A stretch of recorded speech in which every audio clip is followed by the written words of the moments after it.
The Book of Jasher, a captioned audiobook narrated by In His Word 2. Chapter 41.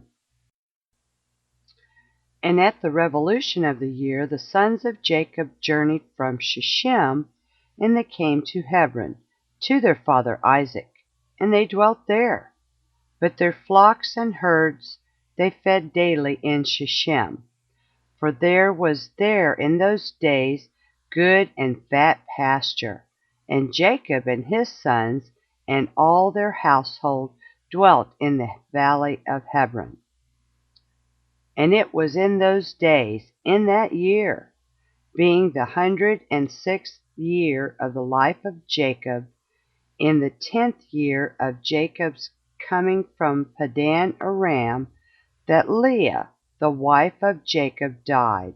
She was 51 years old when she died in Hebron. And Jacob and his sons buried her in the cave of the field of Machpelah, which is in Hebron, which Abraham had bought from the children of Heth for the possession of a burial place. And the sons of Jacob dwelt with their father in the valley of Hebron, and all the inhabitants of the land knew their strength, and their fame went throughout the land. And Joseph, the son of Jacob, and his brother Benjamin, the sons of Rachel, the wife of Jacob, were yet young in those days, and did not go out with their brethren during their battles in all the cities of the Amorites. And when Joseph saw the strength of his brethren and their greatness, he praised them and extolled them. But he ranked himself greater than them, and extolled himself above them. And Jacob his father also loved him more than any of his sons, for he was a son of his old age. And through his love toward him, he made him a coat of many colors. And when Joseph saw that his father loved him more than his brethren, he continued to exalt himself above his brethren, and he brought unto his father evil reports concerning them. And the sons of Jacob, seeing the whole of Joseph's conduct toward them, and that their father loved him more than any of them, they hated him, and could not speak peaceably to him all the days.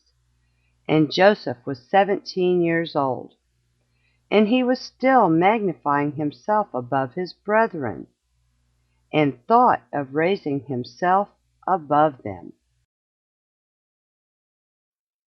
At that time he dreamed a dream, and he came unto his brothers, and told them his dream. And he said unto them, I dreamed a dream, and behold, we were all binding sheaves in the field. And my sheaf rose and placed itself upon the ground, and your sheaf surrounded it and bowed down to it. And his brethren answered him and said unto him, What meaneth this dream that thou didst dream? Dost thou imagine in thy heart to reign or rule over us? And he still came and told the thing to his father Jacob. And Jacob kissed Joseph when he heard these words from his mouth, and Jacob blessed Joseph. And when the sons of Jacob saw that their father had blessed Joseph, and had kissed him, and that he loved him exceedingly, they became jealous of him, and hated him the more. And after this Joseph dreamed another dream, and related the dream to his father in the presence of his brethren. And Joseph said unto his father and brethren, Behold, I have again dreamed a dream, and behold, the sun and moon and the 11 stars bowed down to me. And his father heard the words of Joseph and his dream. And seeing that his brethren hated Joseph on account of this matter, Jacob therefore rebuked Joseph before his brethren on account of this thing, saying, What meaneth this dream which thou hast dreamed, and this magnifying thyself before thy brethren who are older than thou art? Dost thou imagine in thy heart that I and thy mother and thy 11 brethren will come and bow down to thee, that thou speakest these things? And his brethren were jealous of him on account of his words and dreams, and they continued to hate him, and Jacob reserved the dreams in his heart. And the sons of Jacob went one day to feed their father's flock in Shechem, for they were still herdsmen in those days. And whilst the sons of Jacob were that day feeding in Shechem, they delayed, and the time of gathering in the cattle was past, and they had not arrived. And Jacob saw that his sons were delayed in Shechem. And Jacob said within himself, Peradventure the people of Shechem have risen up to fight against them, therefore they have delayed coming this day. And Jacob called Joseph his son, and commanded him, saying, Behold, thy brethren are feeding in Shechem this day, and behold, they have not yet come back. Go now, therefore, and see where they are, and bring me word back concerning the welfare of thy brethren, and the welfare of the flock. And Jacob sent his son Joseph to the valley of Hebron, and Joseph came for his brothers to Shechem, and could not find them. And Joseph went about the field which was near Shechem, to see where his brothers had turned. And he missed his road in the wilderness, and knew not which way he should go. And an angel of the Lord found him wandering in the road toward the field. And Joseph said unto the angel of the Lord, I seek my brethren. Hast thou not heard where they are feeding? And the angel of the Lord said unto Joseph, I saw thy brethren feeding here, and I heard them say they would go to feed in Dothan. And Joseph hearkened to the voice of the angel of the Lord, and he went to his brethren in Dothan, and he found them in Dothan feeding the flock. And Joseph advanced to his brethren, and before he had come nigh unto them, they had resolved to slay him. And Simeon said to his brethren, Behold, the man of dreams is coming unto us this day. And now therefore come, and let us kill him, and cast him in one of the pits that are in the wilderness. And when his father shall seek him from us, we will say an evil beast has devoured him. And Reuben heard the words of his brethren concerning Joseph, and he said unto them, You should not do this thing, for how can we look up to our father Jacob? Cast him into this pit to die there, but stretch not forth a hand upon him to spill his blood. And Reuben said this in order to deliver him from their hand, to bring him back to his father. And when Joseph came to his brethren, he sat before them. And they rose upon him, and seized him, and smote him to the earth, and stripped the coat of many colors which he had on. And they took him, and cast him into a pit. And in the pit there was no water, but serpents and scorpions. And Joseph was afraid of the serpents and scorpions that were in the pit. And Joseph cried out with a loud voice, and the Lord hid the serpents and scorpions in the sides of the pit, and they did no harm unto Joseph. And Joseph called out from the pit to his brethren, and said unto them, What have I done unto you? And in what have I sinned? Why do you not fear the Lord concerning me? Am I not of your bones and flesh? And is not Jacob your father, my father? Why do you do this thing unto me this day? And how will you be able to look up to our father Jacob?" And he continued to cry out and call unto his brethren from the pit. And he said, "O Judah, Simeon, and Levi, my brethren, lift me up from the place of darkness in which you have placed me, and come this day to have compassion on me, ye children of the Lord, and sons of Jacob my father. And if I have sinned unto you, are you not the sons of Abraham, Isaac, and Jacob? If they saw an orphan, they had compassion over him, or one that was hungry, they gave him bread to eat, or one that was thirsty, they gave him water to drink, or one that was naked, they covered him with garments. And how then will you withhold your pity from your brother? For I am of your flesh and bones.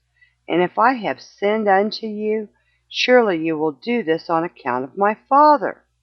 And Joseph spoke these words from the pit, and his brethren could not listen to him, nor incline their ears to the words of Joseph. And Joseph was crying and weeping in the pit.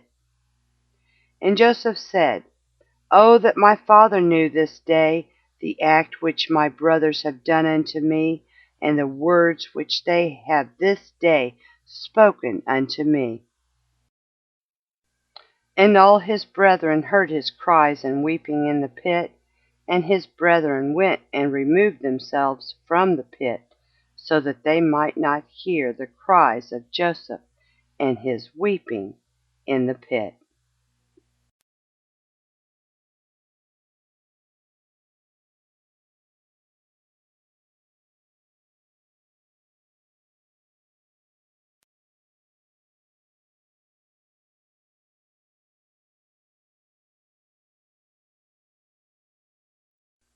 The Book of Jasher, a captioned audiobook narrated by In His Word 2. Chapter 42. And they went and sat on the opposite side, about a distance of a bow shot, and they sat there to eat bread.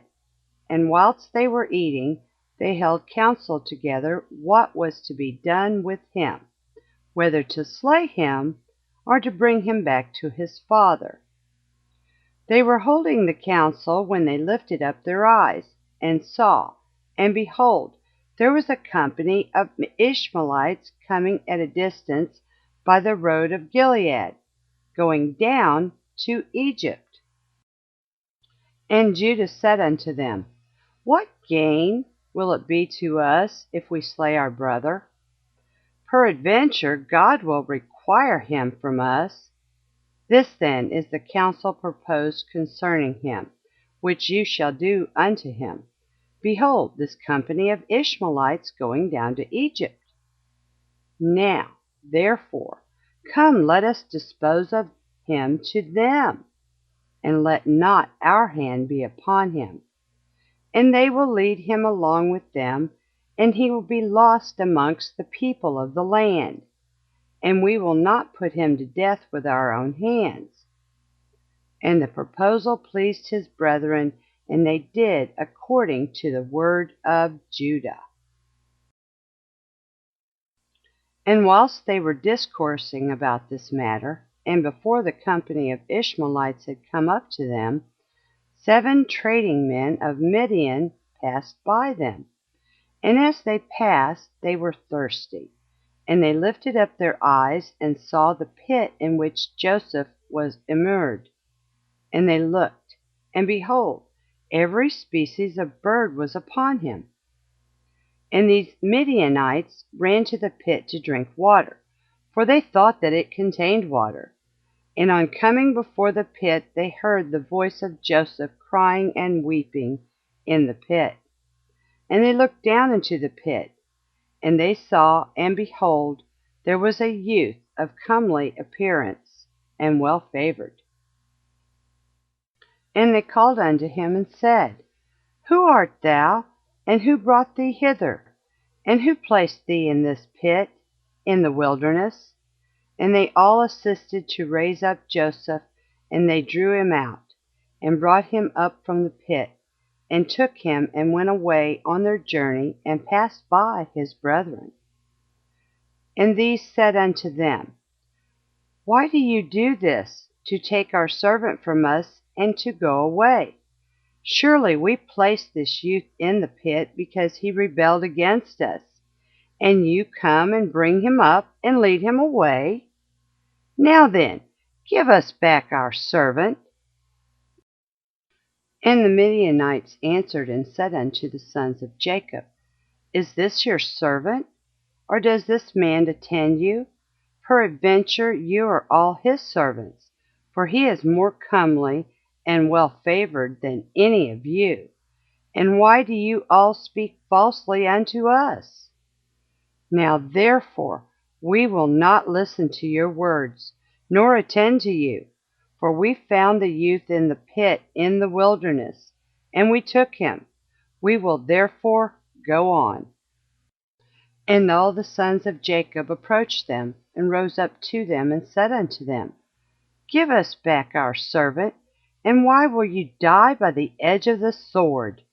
And the Midianites cried out against them, and they drew their swords, and approached to fight with the sons of Jacob. And behold, Simeon rose up from his seat against them, and sprang upon the ground, and drew his sword, and approached the Midianites, and he gave a terrible shout before them, so that his shouting was heard at a distance. And the earth shook at Simeon's shouting. And the Midianites were terrified on account of Simeon and the noise of his shouting, and they fell upon their faces, and were excessively alarmed. And Simeon said unto them, Verily I am Simeon, the son of Jacob the Hebrew, who have, only with my brother, destroyed the city of Shechem and the cities of the Amorites. So shall God moreover do unto me, that if all your brethren the people of Midian, and also the kings of Canaan, were to come with you, they could not fight against me. Now, therefore, give us back the youth whom you have taken, lest I give your flesh to the birds of the sky and the beasts of the earth. And the Midianites were more afraid of Simeon, and they approached the sons of Jacob with terror and fright, and with pathetic words, saying, Surely you have said that the young man is your servant, and that he rebelled against you, and therefore you placed him in the pit. What then will you do with a servant who rebels against his master? Now therefore sell him unto us, and we will give you all that you require for him. And the Lord was pleased to do this in order that the sons of Jacob should not slay their brother. And the Midianites saw that Joseph was of a comely appearance and well favored, and they desired him in their hearts, and were urgent to purchase him from his brethren. And the sons of Jacob hearkened to the Midianites, and they sold their brother Joseph to them for 20 pieces of silver. And Reuben their brother was not with them. And the Midianites took Joseph, and continued their journey to Gilead. They were going along the road, and the Midianites repented of what they had done in having purchased the young man.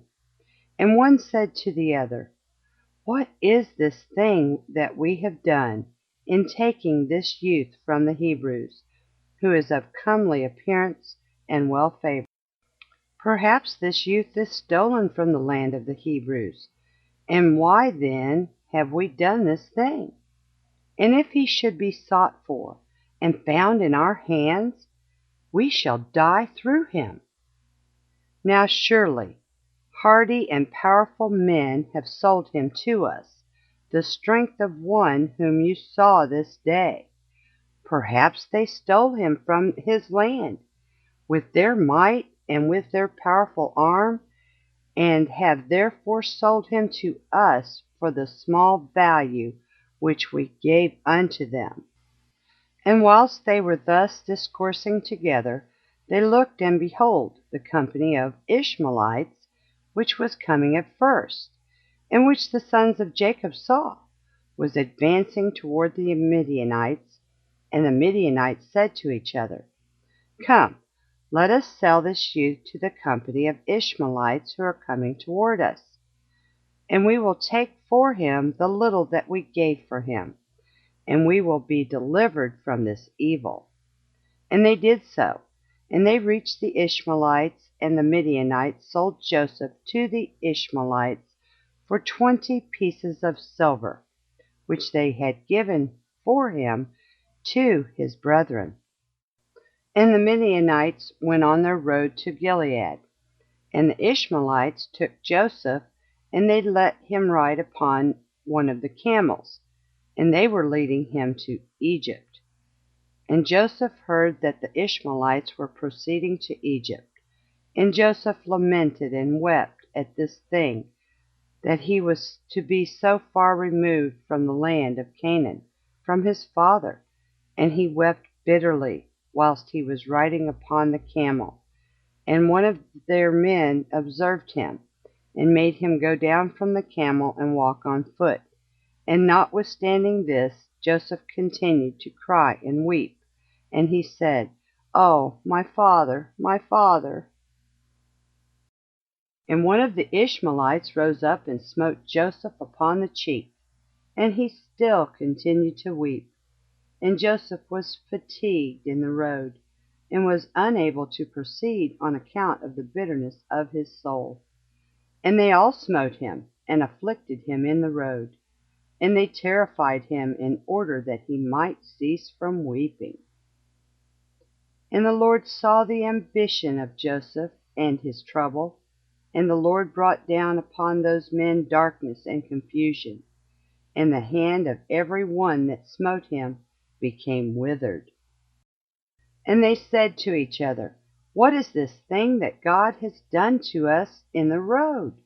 And they knew not that this befell them on account of Joseph. And the men proceeded on the road, and they passed along the road of Ephrath, where Rachel was buried. And Joseph reached his mother's grave, and Joseph hastened and ran to his mother's grave, and fell upon the grave and wept. And Joseph cried aloud upon his mother's grave, and he said, O my mother, my mother! O thou who didst give me birth, awake now, and rise and see thy son, how he has been sold for a slave, and no one to pity him.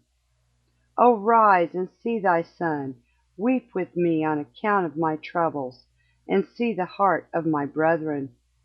Arouse, my mother, arouse, awake from thy sleep for me, and direct thy battles against my brethren. Oh, how have they stripped me of my coat, and sold me already twice for a slave, and separated me from my father, and there is no one to pity me. Arouse, and lay thy cause against them before God, and see whom God will justify in the judgment, and whom he will condemn. Rise, O my mother, rise, awake from thy sleep, and see my father, how his soul is with me this day, and comfort him, and ease his heart. And Joseph continued to speak these words, and Joseph cried aloud, and wept bitterly upon his mother's grave. And he ceased speaking, and from the bitterness of heart he became still as a stone upon the grave. And Joseph heard a voice speaking to him from beneath the ground, which answered him with bitterness of heart, and with a voice of weeping and praying in these words, my son Joseph, I have heard the voice of thy weeping, and the voice of thy lamentation. I have seen thy tears. I know thy troubles, my son, and it grieves me for thy sake, and abundant grief is added to my grief.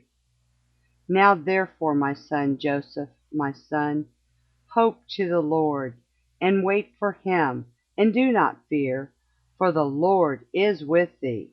He will deliver thee from all trouble. Rise, my son, go down unto Egypt with thy masters, and do not fear, for the Lord is with thee, my son. And she continued to speak like unto these words unto Joseph, and she was still. And Joseph heard this, and he wondered greatly at this, and he continued to weep. And after this one of the Ishmaelites observed him crying and weeping upon the grave, and his anger was kindled against him, and he drove him from there, and he smote him and cursed him.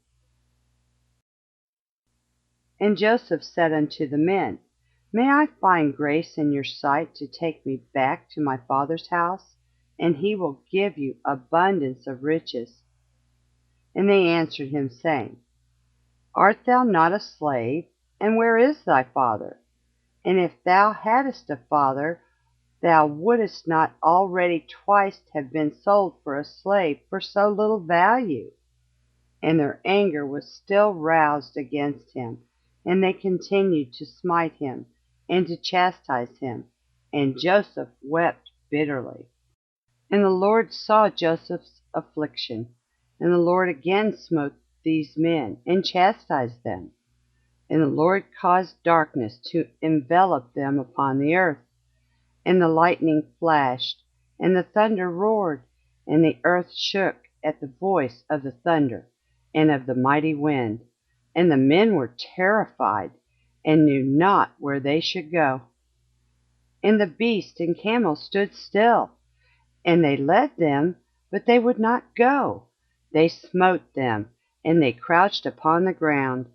And the men said to each other, What is this that our God has done to us?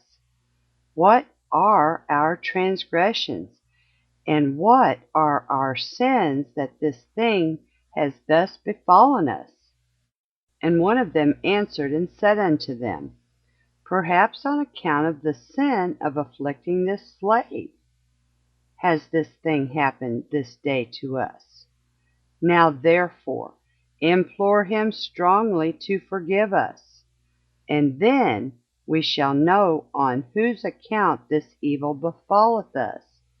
And if God shall have compassion over us, then we shall know that all this cometh to us on account of the sin of afflicting this slave.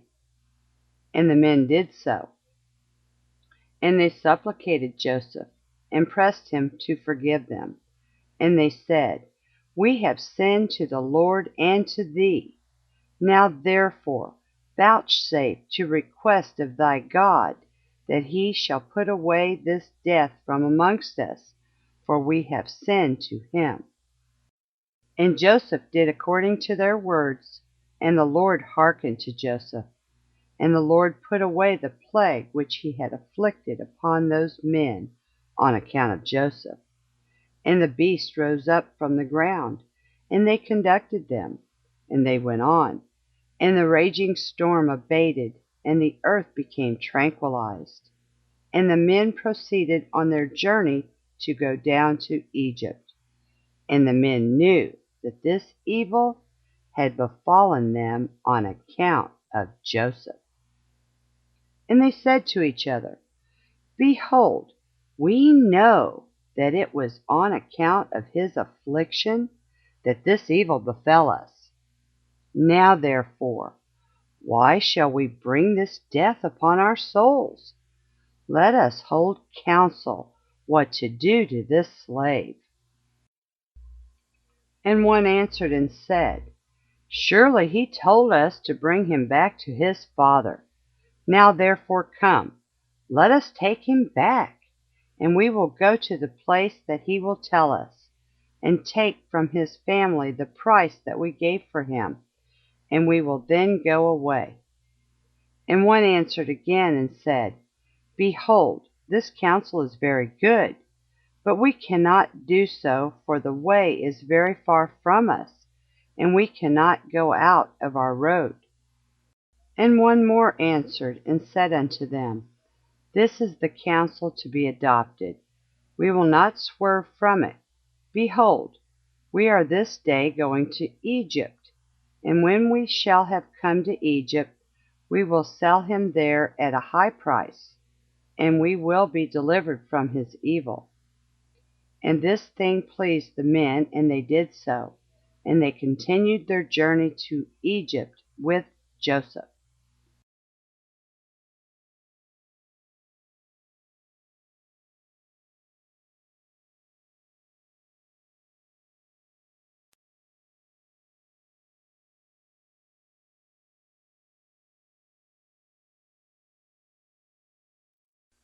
The Book of Jasher, a captioned audiobook narrated by In His Word 2. Chapter 43. And when the sons of Jacob had sold their brother Joseph to the Midianites, their hearts were smitten on account of him, and they repented of their acts. And they sought for him to bring him back, but could not find him. And Reuben returned to the pit in which Joseph had been put, in order to lift him out, and restore him to his father. And Reuben stood by the pit, and he heard not a word. And he called out, Joseph, Joseph! And no one answered or uttered a word. And Reuben said, Joseph has died through fright, or some serpent has caused his death. And Reuben descended into the pit, and he searched for Joseph, and could not find him in the pit. And he came out again. And Reuben tore his garments, and he said, The child is not there. And how shall I reconcile my father about him, if he be dead? And he went to his brethren, and found them grieving on account of Joseph, and counseling together how to reconcile their father about him. And Reuben said unto his brethren, I came to the pit, and behold, Joseph was not there. What then shall we say unto our father? For my father will only seek the lad from me. And his brethren answered him, saying, Thus and thus we did, and our hearts afterwards smote us on account of this act. And we now sit to seek a pretext, how we shall reconcile our father to it. And Reuben said unto them, What is this you have done to bring down the gray hairs of our father in sorrow to the grave? The thing is not good that you have done. And Reuben sat with them, and they all rose up and swore to each other not to tell this thing unto Jacob. And they all said, The man who will tell this to our father or his household, or who will report this to any of the children of the land, we will all rise up against him and slay him with the sword. And the sons of Jacob feared each other in this matter, from the youngest to the oldest, and no one spoke a word, and they concealed the thing in their hearts. And they afterwards sat down to determine and invent something to say unto their father Jacob concerning all these things. And Issachar said unto them, Here is an advice for you, if it seem good in your eyes to do this thing. Take the coat which belongeth to Joseph, and tear it, and kill a kid of the goats, and dip it in its blood, and send it to our father. And when he seeth it, he will say, An evil beast has devoured him. Therefore tear ye his coat, and behold, his blood will be upon his coat. And by your doing this, we shall be free of our father's murmurings. And Issachar's advice pleased them, and they hearkened unto him, and they did according to the word of Issachar, which he had counseled them.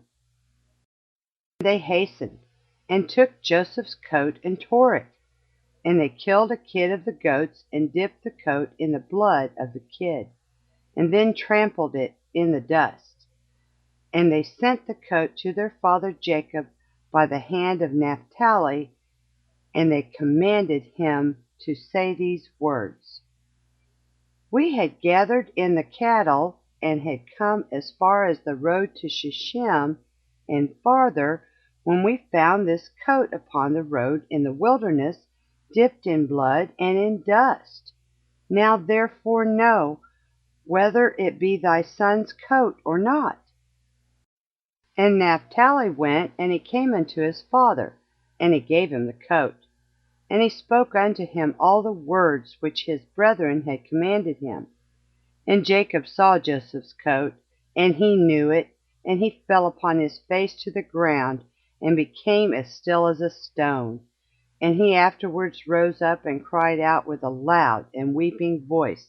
And he said, It is the coat of my son Joseph. And Jacob hastened and sent one of his servants to his sons, who went to them and found them coming along the road with the flock. And the sons of Jacob came to their father about evening, and behold, their garments were torn, and dust was upon their heads. And they found their father crying out and weeping with a loud voice. And Jacob said unto his sons, Tell me truly, what evil have you this day suddenly brought upon me? And they answered their father Jacob, saying, We were coming along this day after the flock had been gathered in, and we came as far as the city of Shechem, by the road in the wilderness. And we found this coat filled with blood upon the ground. And we knew it, and we sent it unto thee, if thou couldest know it. And Jacob heard the words of his sons, and he cried out with a loud voice, and he said, It is the coat of my son. An evil beast has devoured him. Joseph is rent in pieces.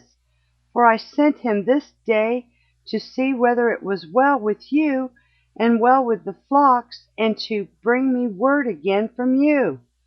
And he went as I commanded him, and this has happened to him this day, whilst I thought my son was with you.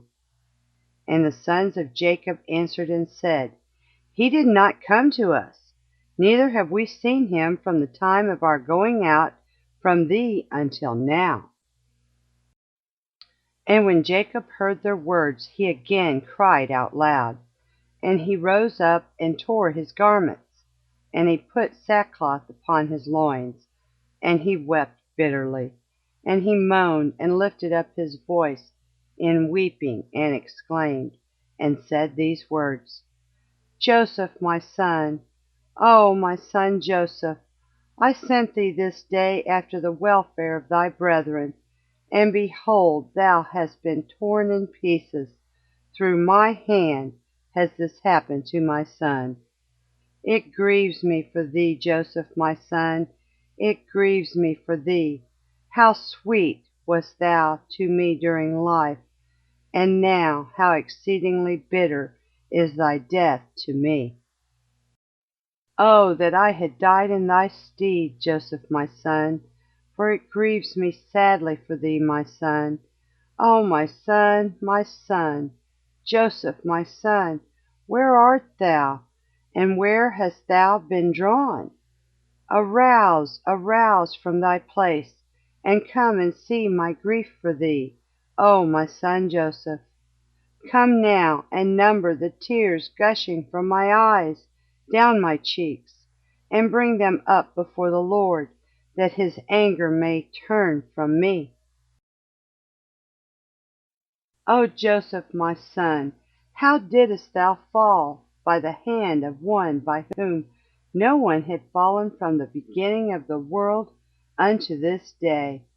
For thou hast been put to death by the smiting of an enemy, inflicted with cruelty. But surely I know that this has happened to thee on account of the multitude of my sins.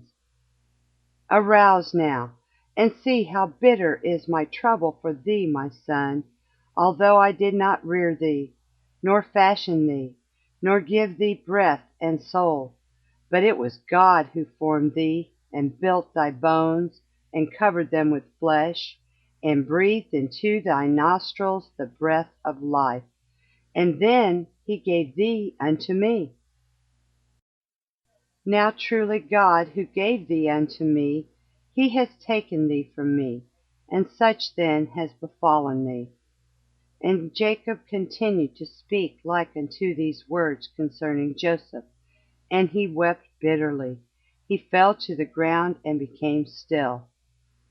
And all the sons of Jacob, seeing their father's trouble, they repented of what they had done, and they also wept bitterly. And Judah rose up and lifted his father's head from the ground, and placed it upon his lap, and he wiped his father's tears from his cheeks. And Judah wept an exceedingly great weeping, whilst his father's head was reclining upon his lap, still as a stone. And the sons of Jacob saw their father's trouble, and they lifted up their voices and continued to weep. And Jacob was yet lying upon the ground, still as a stone. And all his sons and his servants' children rose up and stood round him to comfort him, and he refused to be comforted. And the whole household of Jacob rose up and mourned a great mourning on account of Joseph and their father's trouble. And the intelligence reached Isaac, the son of Abraham, the father of Jacob, and he wept bitterly on account of Joseph, he and all his household. And he went from the place where he dwelt in Hebron, and his men with him, and he comforted Jacob his son, and he refused to be comforted. And after this Jacob rose up from the ground, and his tears were running down his cheeks, and he said unto his sons, Rise up, and take your swords and your bows, and go forth into the field, and seek whether you can find my son's body, and bring it unto me, that I may bury it. Seek also, I pray you, among the beasts, and hunt them, and that which shall come the first before you, seize and bring it unto me. Perhaps the Lord will this day pity my affliction, and prepare before you that which did tear my son in pieces, and bring it unto me, and I will avenge the cause of my son.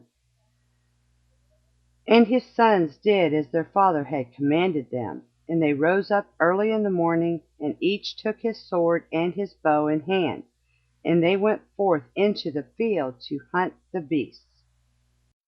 And Jacob was still crying aloud, and weeping, and walking to and fro in the house, and smiting his hands together, saying, Joseph, my son, Joseph, my son. And the sons of Jacob went into the wilderness to seize the beasts. And behold, a wolf came toward them, and they seized him, and brought him unto their father. And they said unto him, This is the first we have found, and we have brought him unto thee as thou didst command us, and thy son's body we could not find. And Jacob took the beast from the hands of his sons, and he cried out with a loud and weeping voice, holding the beast in his hand, and he spoke with a bitter heart unto the beast, Why didst thou devour my son Joseph? And how didst thou have no fear of the God of the earth, or of my trouble for my son Joseph? And thou didst devour my son for naught, because he committed no violence, and didst thereby render me culpable on his account. Therefore God will require him that is persecuted.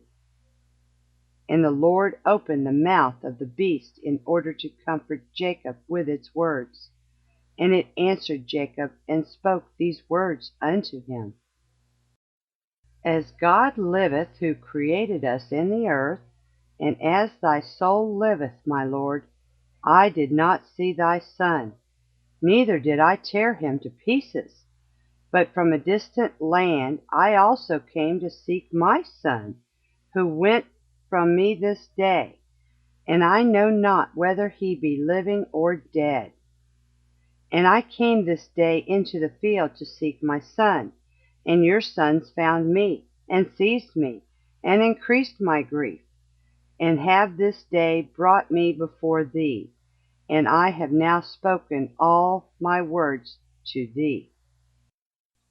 And now therefore, O Son of man, I am in thy hands, and do unto me this day as it may seem good in thy sight. But by the life of God who created me, I did not see thy Son, nor did I tear him to pieces. Neither has the flesh of man entered my mouth all the days of my life. And when Jacob heard the words of the beast, he was greatly astonished, and sent forth the beast from his hand, and she went her way. And Jacob was still crying aloud and weeping for Joseph day after day, and he mourned for his son many days.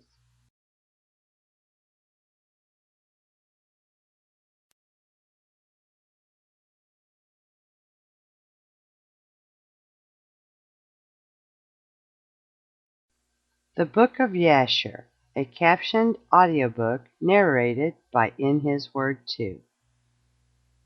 Chapter 44.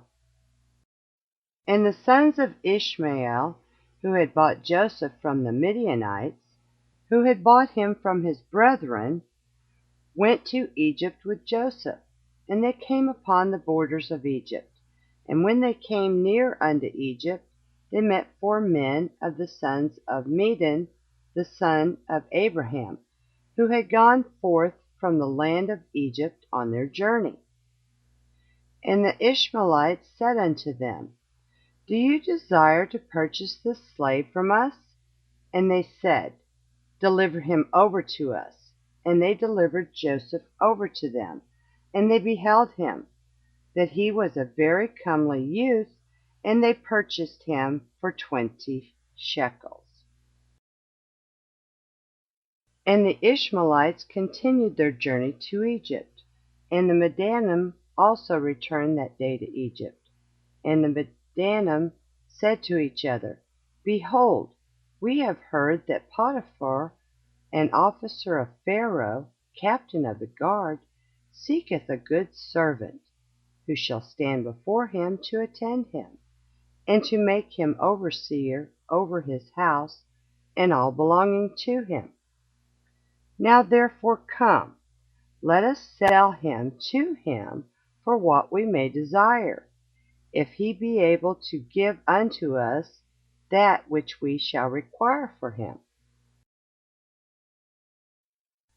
And these Midianites went and came to the house of Potiphar, and said unto him, We have heard that thou seekest a good servant to attend thee.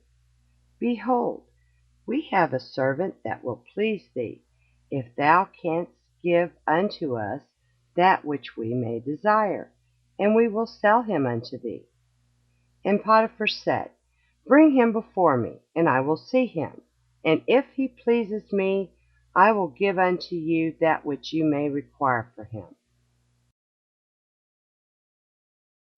And the Midianites went and brought Joseph, and placed him before Potiphar. And he saw him, and he pleased him exceedingly. And Potiphar said unto them, Tell me what you require for this youth. And they said, 400 pieces of silver we desire for him. And Potiphar said, I will give it to you if you bring me the record of his sale to you, and will tell me his history, for perhaps he may be stolen, for this youth is neither a slave nor the son of a slave, but I observe him in the appearance of a goodly and handsome person. And the Midianites went and brought unto him the Ishmaelites who had sold him to them. And they told him, saying, He is a slave, and we sold him to them. And Potiphar heard the words of the Ishmaelites in his giving the silver unto the Midianites. And the Midianites took the silver and went on their journey, and the Ishmaelites also returned home.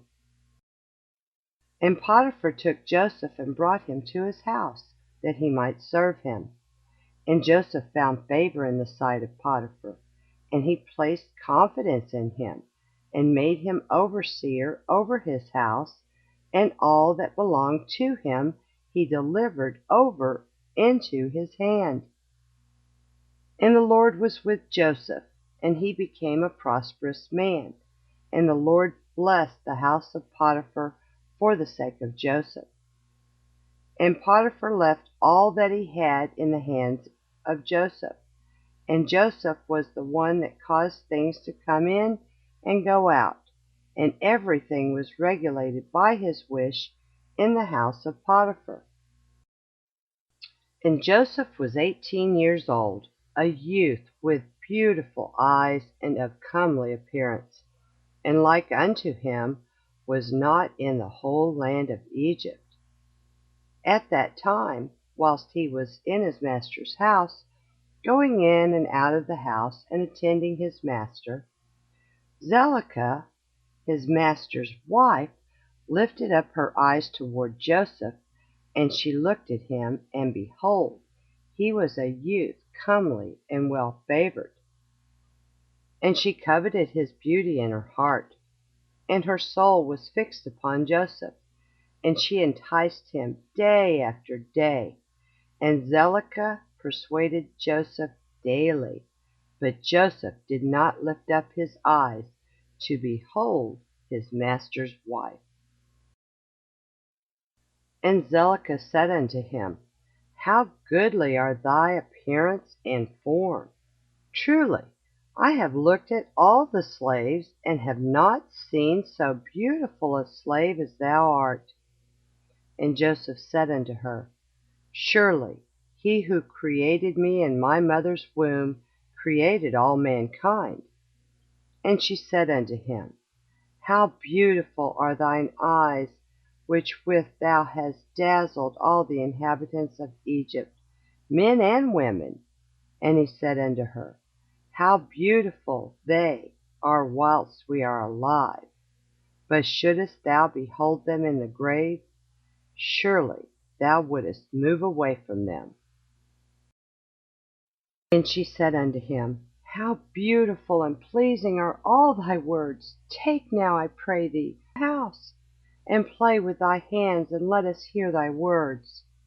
And he said unto her, How beautiful and pleasing are my words, when I speak the praise of my God and his glory. And she said unto him, How very beautiful is the hair of thy head! Behold the golden comb which is in the house. Take it, I pray thee, and curl the hair of thy head. And he said unto her, How long wilt thou speak these words?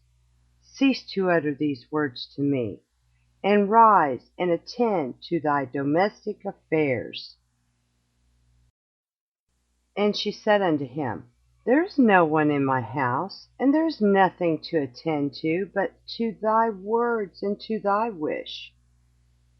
Yet notwithstanding all this, she could not bring Joseph unto her, neither did he place his eye upon her, but directed his eyes below to the ground. And Zelicah desired Joseph in her heart, that he should lie with her. And at the time that Joseph was sitting in the house doing his work, Zelicah came and sat before him, and she enticed him daily with her discourse to lie with her, or ever to look at her, but Joseph would not hearken to her. And she said unto him, If thou wilt not do according to my words, I will chastise thee with the punishment of death, and put an iron yoke upon thee. And Joseph said unto her, Surely God, who created man, looseth the fetters of prisoners, and it is he who will deliver me from thy prison and from thy judgment. And when she could not prevail over him to persuade him, and her soul being still fixed upon him, her desire threw her into a grievous sickness. And all the women of Egypt came to visit her, and they said unto her, Why art thou in this declining state, thou that lackest nothing?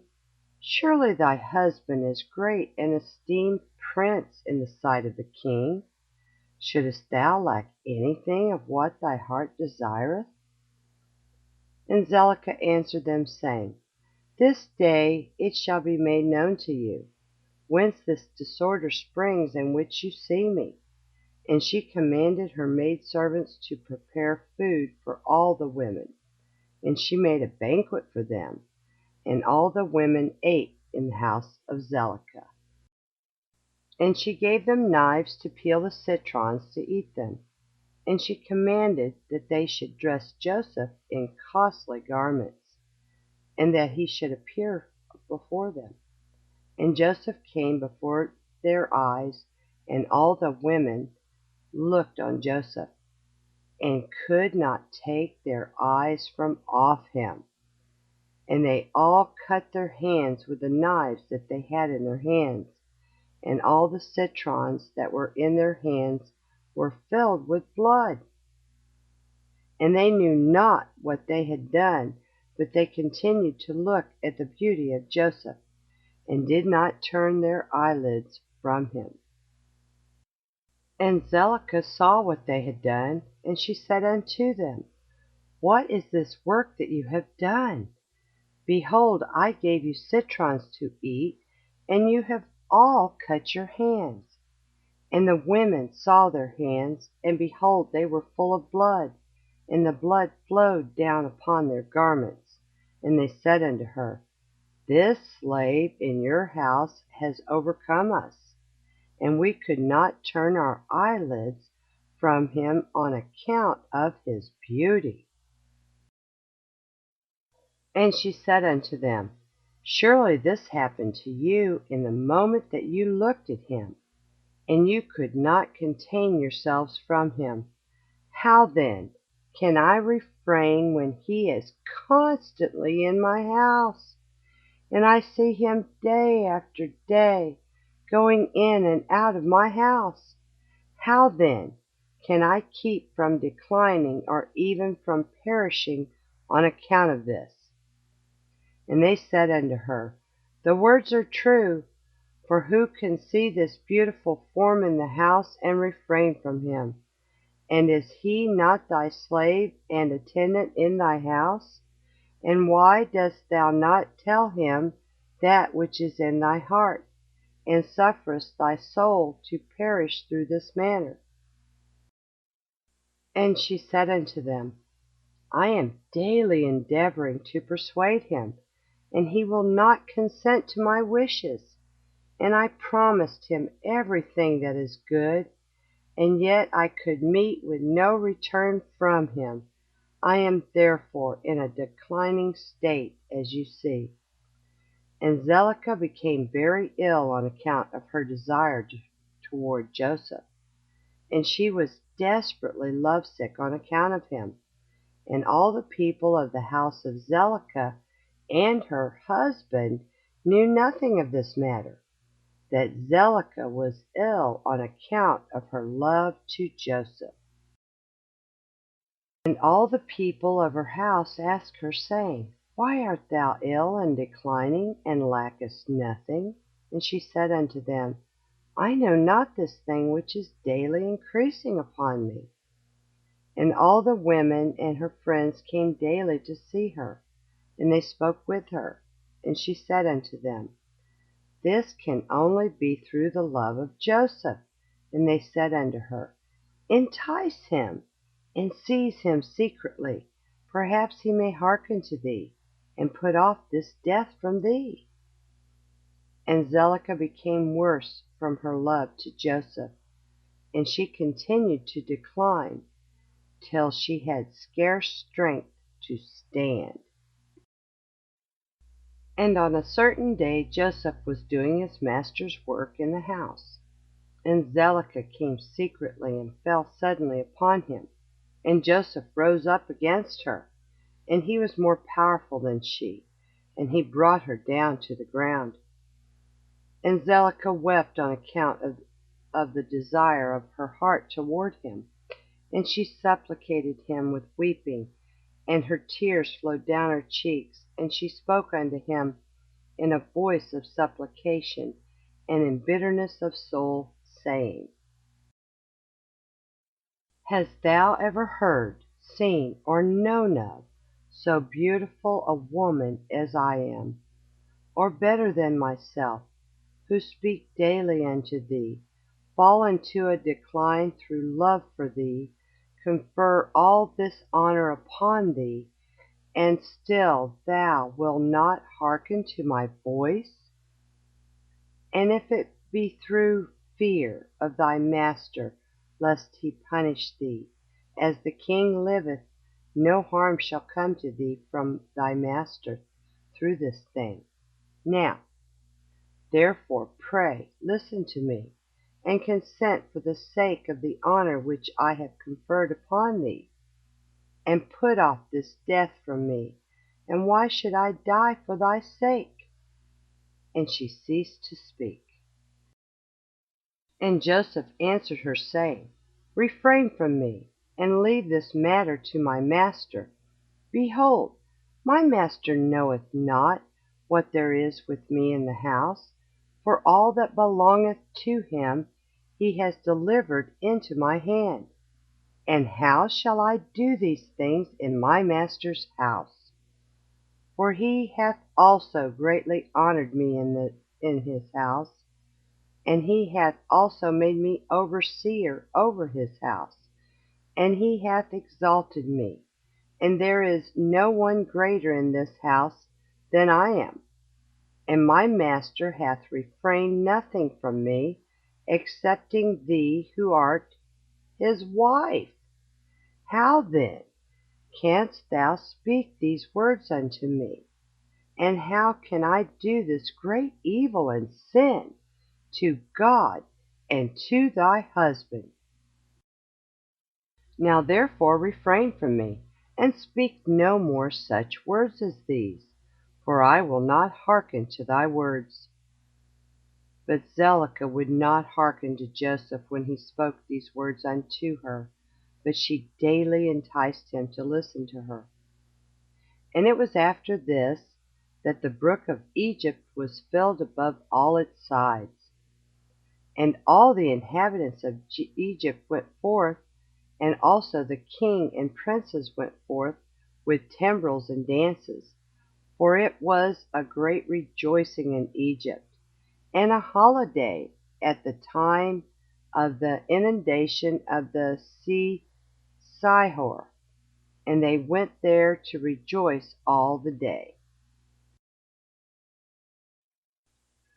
And when the Egyptians went out to the river to rejoice, as was their custom, all the people of the house of Potiphar went with them. But Zelicah would not go with them, for she said, I am indisposed. And she remained alone in the house, and no other person was with her in the house. And she rose up, and ascended to her temple in the house, and dressed herself in princely garments. And she placed upon her head precious stones of onyx stones, inlaid with silver and gold. And she beautified her face and skin with all sorts of women's purifying liquids. And she perfumed the temple and the house with cassia and frankincense. And she spread myrrh and aloes. And she afterwards sat in the entrance of the temple, in the passage of the house, through which Joseph passed to do his work. And behold, Joseph came from the field, and entered the house to do his master's work. And he came to the place through which he had to pass, and he saw all the work of Zelicah, and he turned back. And Zelicah saw Joseph turning back from her, and she called out to him, saying, What aileth thee, Joseph? Come to thy work, and behold, I will make room for thee until thou shalt have passed to thy seat. And Joseph returned and came to the house, and passed from thence to the place of his seat. And he sat down to do his master's work as usual, and behold, Zelicah came to him, and stood before him in princely garments, and the scent from her clothes was spread to a distance. And she hastened, and caught hold of Joseph and his garments. And she said unto him, As the king liveth, if thou wilt not perform my request, thou shalt die this day. And she hastened, and stretched forth her other hand, and drew a sword from beneath her garments. And she placed it upon Joseph's neck, and she said, Rise, and perform my request, and if not, thou diest this day. And Joseph was afraid of her at her doing this thing, and he rose up to flee from her, and she seized the front of his garments. And in the terror of his flight the garment which Zelicah seized was torn, and Joseph left the garment in the hand of Zelicah. And he fled and got out, for he was in fear. And when Zelicah saw that Joseph's garment was torn, and that he had left it in her hand, and had fled, she was afraid of her life, lest the report should spread concerning her. And she rose up and acted with cunning, and put off the garments in which she was dressed, and she put on other garments. And she took Joseph's garment, and she laid it beside her. And she went and seated herself in the place where she had sat in her illness, before the people of her house had gone out to the river. And she called a young lad who was then in the house, and she ordered him to call the people of the house to her. And when she saw them, she said unto them with a loud voice and lamentation, See what a Hebrew your master has brought to me in the house, for he came this day to lie with me. For when you had gone out, he came to the house, and seeing that there was no person in the house, he came unto me, and caught hold of me, with intent to lie with me. And I seized his garments, and tore them, and called out against him with a loud voice. And when I had lifted up my voice, he was afraid of his life, and left his garment before me, and fled. And the people of her house spoke nothing, but their wrath was very much kindled against Joseph. And they went to his master, and told him the words of his wife. And Potiphar came home enraged, and his wife cried out to him, saying, What is this thing that thou hast done unto me, in bringing a Hebrew servant into my house? For he came unto me this day to sport with me. Thus did he do unto me this day. And Potiphar heard the words of his wife, and he ordered Joseph to be punished with severe stripes. And they did so to him. And whilst they were smiting him, Joseph called out with a loud voice, and he lifted up his eyes to heaven, and he said, O Lord God, thou knowest that I am innocent of all these things, and why shall I die this day through falsehood, by the hand of these uncircumcised wicked men, whom thou knowest? And whilst Potiphar's men were beating Joseph, he continued to cry out and weep. And there was a child there 11 months old, and the Lord opened the mouth of the child, and he spake these words before Potiphar's men, who were smiting Joseph, saying, What do you want of this man, and why do you do this evil unto him? My mother speaketh falsely, and uttereth lies. Thus was the transaction. And the child told them accurately all that happened, and all the words of Zelicah to Joseph day after day did he declare unto them. And all the men heard the words of the child, and they wondered greatly at the child's words. And the child ceased to speak, and became still. And Potiphar was very much ashamed at the words of his son, and he commanded his men not to beat Joseph any more, and the men ceased beating Joseph. And Potiphar took Joseph and ordered him to be brought to justice before the priests, who were judges belonging to the king. in order to judge him concerning this affair. And Potiphar and Joseph came before the priests, who were the king's judges. And he said unto them, Decide, I pray you, what judgment is due a servant, for thus has he done. And the priest said unto Joseph, Why didst thou do this thing to thy master? And Joseph answered them, saying, Not so, my lords. Thus was the matter. And Potiphar said unto Joseph, Surely I entrusted in thy hands all that belonged to me, and I withheld nothing from thee but my wife. And how couldst thou do this evil? And Joseph answered, saying, Not so, my lord. As the Lord liveth, and as my soul liveth, my lord, the word which thou didst hear from thy wife is untrue. For thus was the affair this day. A year has elapsed to me since I have been in thy house. Hast thou seen any iniquity in me, or anything which might cause thee to demand my life?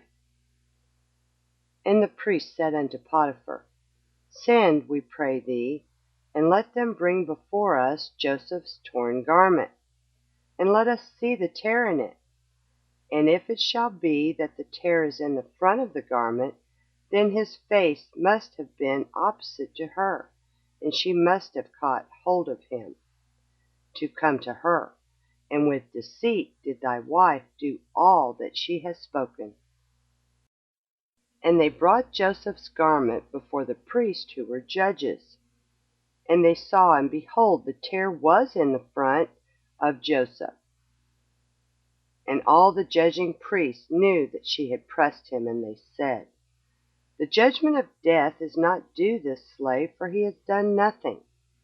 But his judgment is that he be placed in the prison house on account of the report, which through him has gone forth against thy wife. And Potiphar heard their words, and he placed him in the prison house, the place where the king's prisoners are confined. And Joseph was in the house of confinement 12 years. Notwithstanding this, his master's wife did not turn from him, and she did not cease from speaking to him day after day to hearken to her. And at the end of 3 months Zelicah continued going to Joseph to the house of confinement day by day, and she enticed him to hearken to her. And Zelicah said unto Joseph, How long wilt thou remain in this house? But hearken now to my voice, and I will bring thee out of this house. And Joseph answered her, saying, It is better for me to remain in this house than to hearken to thy words, to sin against God.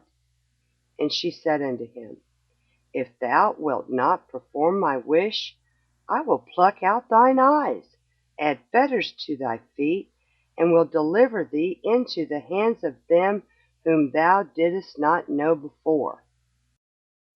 And Joseph answered her and said, Behold, the God of the whole earth is able to deliver me from all that thou canst do unto me.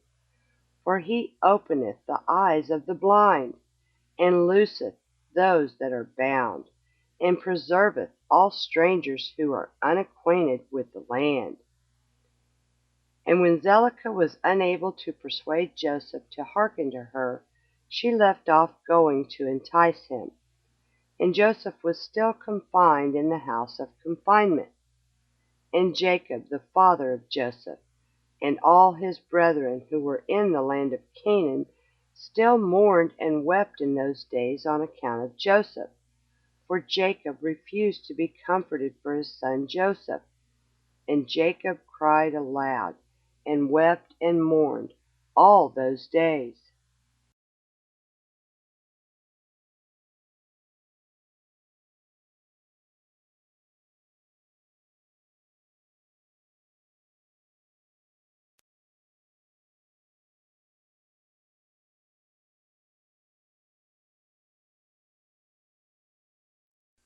The Book of Jasher, a captioned audiobook narrated by In His Word 2.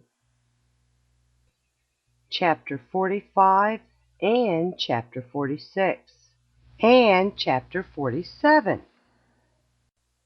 And it was at that time, in that year, which was the year of Joseph's going down to Egypt, after his brothers had sold him, that Reuben the son of Jacob went to Timnah, and took unto him for a wife Eliaram, the daughter of Avi the Canaanite, and he came to her. And Eliaram the wife of Reuben conceived, and bare him Hanok, Palu, Chetzron, and Carmi, 4 sons. And Simeon his brother took his sister Dinah for a wife, and she bare unto him Memuel, Yamin, Ohad, Jachin, and Zochar, 5 sons. And he afterward came to Bunah the Canaanite woman. The same is the Bunah whom Simeon took captive from the city of Shechem. And Bunah was before Dinah, and attended upon her, and Simeon came to her, and she bare unto him Saul. And Judah went at that time to Adullam, and he came to a man of Adullam, and his name was Hira. And Judah saw there the daughter of a man from Canaan, and her name was Eliah, the daughter of Shua. And he took her and came to her. And Eliah bare unto Judah Onan, and Shiloh, 3 sons. And Levi and Issachar went to the land of the east. And they took unto themselves for wives the daughters of Jobab, the son of Joktan, the son of Eber. And Jobab, the son of Joktan, had 2 daughters. The name of the elder was Adinah, and the name of the younger was Aridah. And Levi took Adinah, and Issachar took Aridah. And they came to the land of Canaan, to their father's house. And Adinah bare unto Levi Gershon, Kehath, and Merari, 3 sons. And Aridah bare unto Issachar Tola, Puvah, Job, and Shamron, 4 sons. And Dan went to the land of Moab, and took for a wife Aphleleth, the daughter of Shamudon the Moabite, and he brought her to the land of Canaan. And Aphleleth was barren, she had no offspring. And God afterward remembered Aphleleth, the wife of Dan, and she conceived and bare a son, and she called his name Cushim. And Gad and Naphtali went to Haran, and took from thence the daughters of Amuran, the son of Uz, the son of Nahor, for wives. And these are the names of the daughters of Amuran. The name of the elder was Miramah, and the name of the younger was Uzith. And Naphtali took Miramah, and Gad took Uzith, and brought them to the land of Canaan, to their father's house. And Miramah bare unto Naphtali Yachzeel, Guni, Yazer, and Shalem, 4 sons. And Uzith bare unto Gad Zephion, Kagi, Shunai, Esbon, Eri, Arodi, and Arali, 7 sons. And Asher went forth and took Adon, the daughter of Aphlal, the son of Hadad, the son of Ishmael, for a wife, and he brought her to the land of Canaan. And Adon, the wife of Asher, died in those days. She had no offspring. And it was after the death of Adon that Asher went to the other side of the river, and took for a wife Hadurah, the daughter of Abimael, son of Eber, the son of Shem. And the young woman was of a comely appearance, and a woman of sense. And she had been the wife of Malchiel, the son of Elam, the son of Shem. And Hadurah bare a daughter unto Malchiel, and he called her name Sirach. And Malchiel died after this. And Hadurah went and remained in her father's house. And after the death of the wife of Asher, he went and took Hadurah for a wife, and brought her to the land of Canaan. And Sirach, her daughter, he also brought with him. And she was 3 years old. And the damsel was brought up in Jacob's house. And the damsel was of a comely appearance, and she went in the sanctified ways of the children of Jacob. She lacked nothing, and the Lord gave her wisdom and understanding. And Hadurah, the wife of Asher, conceived and bare unto him Yimnah, Yishvah, Yishvi, and Beriah, 4 sons. And Zebulun went to Midian, and took for a wife Marisha, the daughter of Molad, the son of Abidiah, the son of Midian, and brought her to the land of Canaan. And Marusha bare unto Zebulun Sered, Elon, and Jokliel, 3 sons. And Jacob sent to Aram, the son of Zobah, the son of Terah, and he took for his son Benjamin Mechaliah, the daughter of Aram. And she came to the land of Canaan, to the house of Jacob. And Benjamin was 10 years old when he took Mechaliah, the daughter of Aram, for a wife. And Mechaliah conceived and bare unto Benjamin Bela, Becher, Ashbel, Gera, and Naaman, 5 sons. And Benjamin went afterward and took for a wife Arabah, the daughter of Shamron, the son of Abraham, in addition to his first wife, and he was 18 years old. And Arabah bare unto Benjamin Ashi, Vosh, Mupim, Chupim, and Ord, 5 sons. And in those days Judah went to the house of Shem, and took Tamar, the daughter of Elam, the son of Shem, for a wife for his firstborn And came to his wife Tamar, and she became his wife. And when he came to her, he outwardly destroyed his seed, and his work was evil in the sight of the Lord, and the Lord slew him. And it was after the death of Judah's firstborn, that Judah said to Onan, Go to thy brother's wife and marry her as the next of kin, and raise up seed to thy brother. And Onan took Tamar for a wife, and he came to her. And Onan also did like unto the work of his brother, and his work was evil in the sight of the Lord, and he slew him also. And when Onan died, Judah said unto Tamar, Remain in thy father's house until my son Shiloh shall have grown up. And Judah did no more delight in Tamar, to give her unto Shiloh, for he said, Peradventure he will also die like his brothers. And Tamar rose up and went, and remained in her father's house, and Tamar was in her father's house for some time.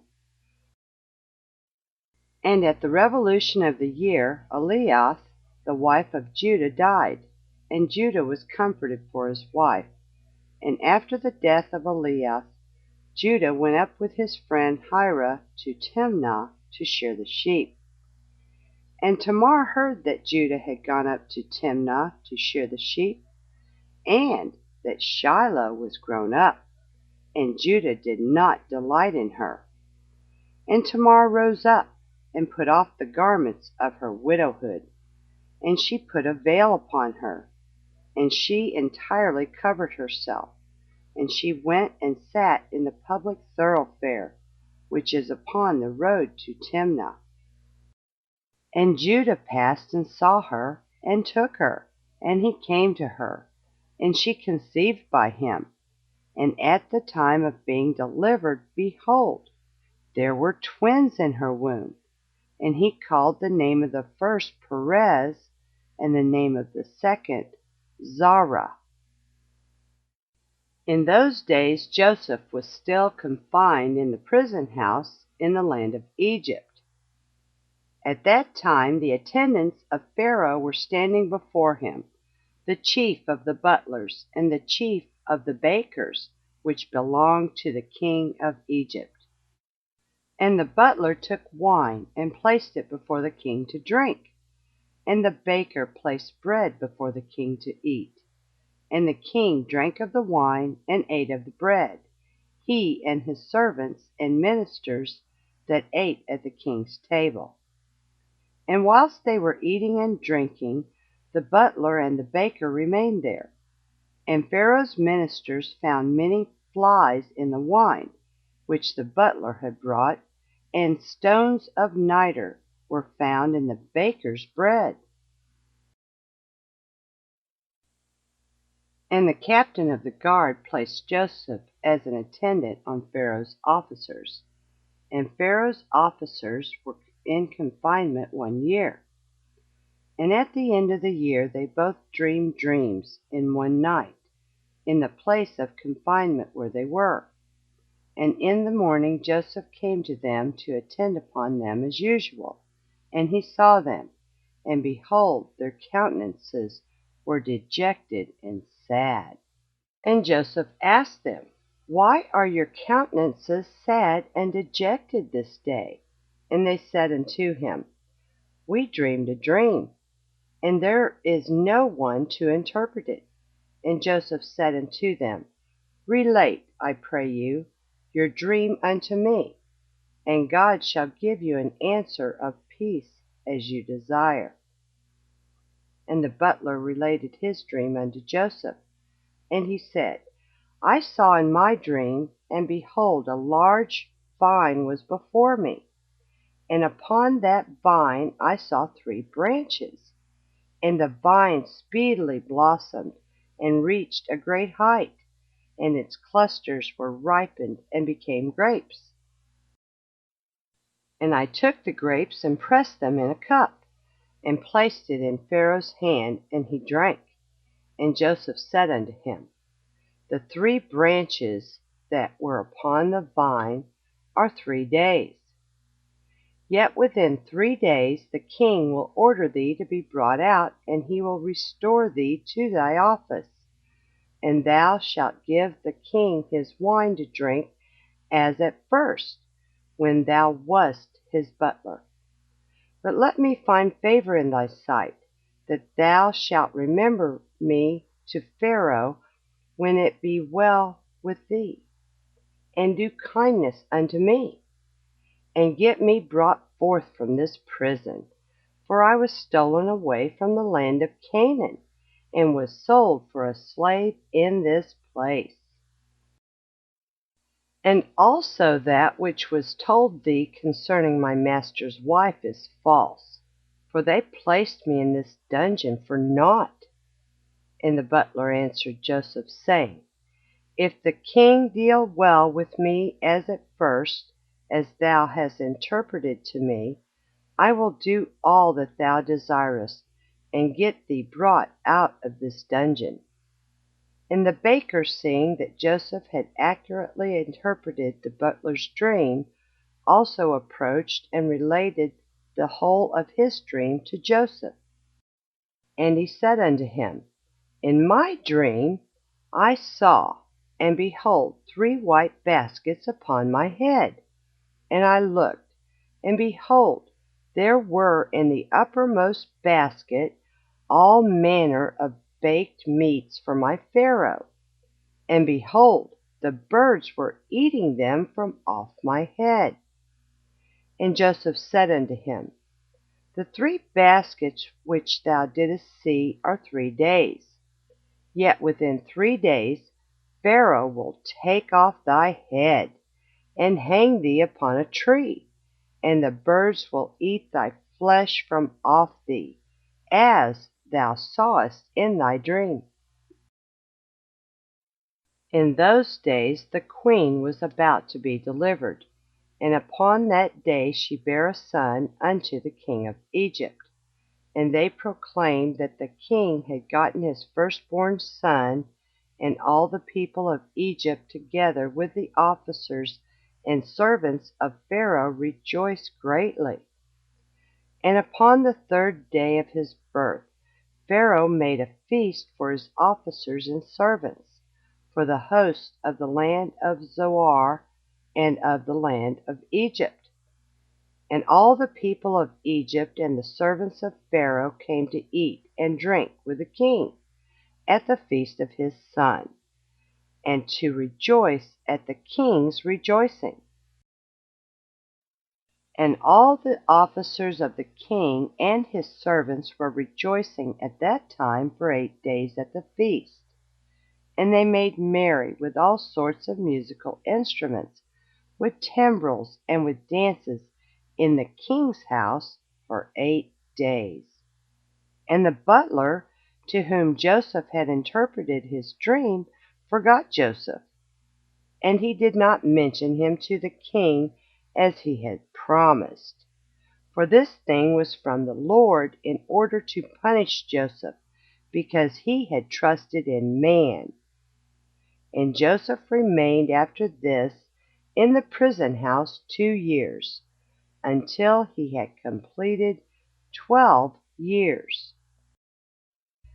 And Isaac, the son of Abraham, was still living in those days in the land of Canaan. He was very aged, 180 years old. And Esau his son, the brother of Jacob, was in the land of Edom, and he and his sons had possessions in it amongst the children of Seir. And Esau heard that his father's time was drawing nigh to die.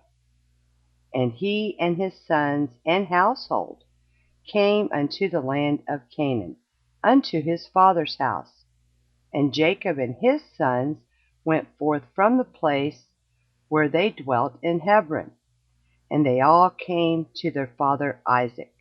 And they found Esau and his sons in the tent. And Jacob and his sons sat before his father Isaac. And Jacob was still mourning for his son Joseph. And Isaac said unto Jacob, Bring me hither thy sons, and I will bless them.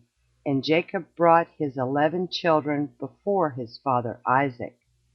And Isaac placed his hands upon all the sons of Jacob, and he took hold of them and embraced them, and kissed them one by one. And Isaac blessed them on that day, and he said unto them, May the God of your fathers bless you and increase your seed like the stars of heaven for number. And Isaac also blessed the sons of Esau, saying, May God cause you to be a dread and a terror to all that will behold you, and to all your enemies. And Isaac called Jacob and his sons, and they all came and sat before Isaac. And Isaac said unto Jacob, The Lord God of the whole earth said unto me, Unto thy seed will I give this land for an inheritance, if thy children keep my statutes and my ways. And I will perform unto them the oath which I swore unto thy father Abraham. Now therefore, my son, teach thy children and thy children's children to fear the Lord, and to go in the good way which will please the Lord thy God. For if you keep the ways of the Lord and his statutes, the Lord will also keep unto you his covenant with Abraham. and will do well with you and your seed all the days." And when Isaac had finished commanding Jacob and his children, he gave up the ghost and died, and was gathered unto his people.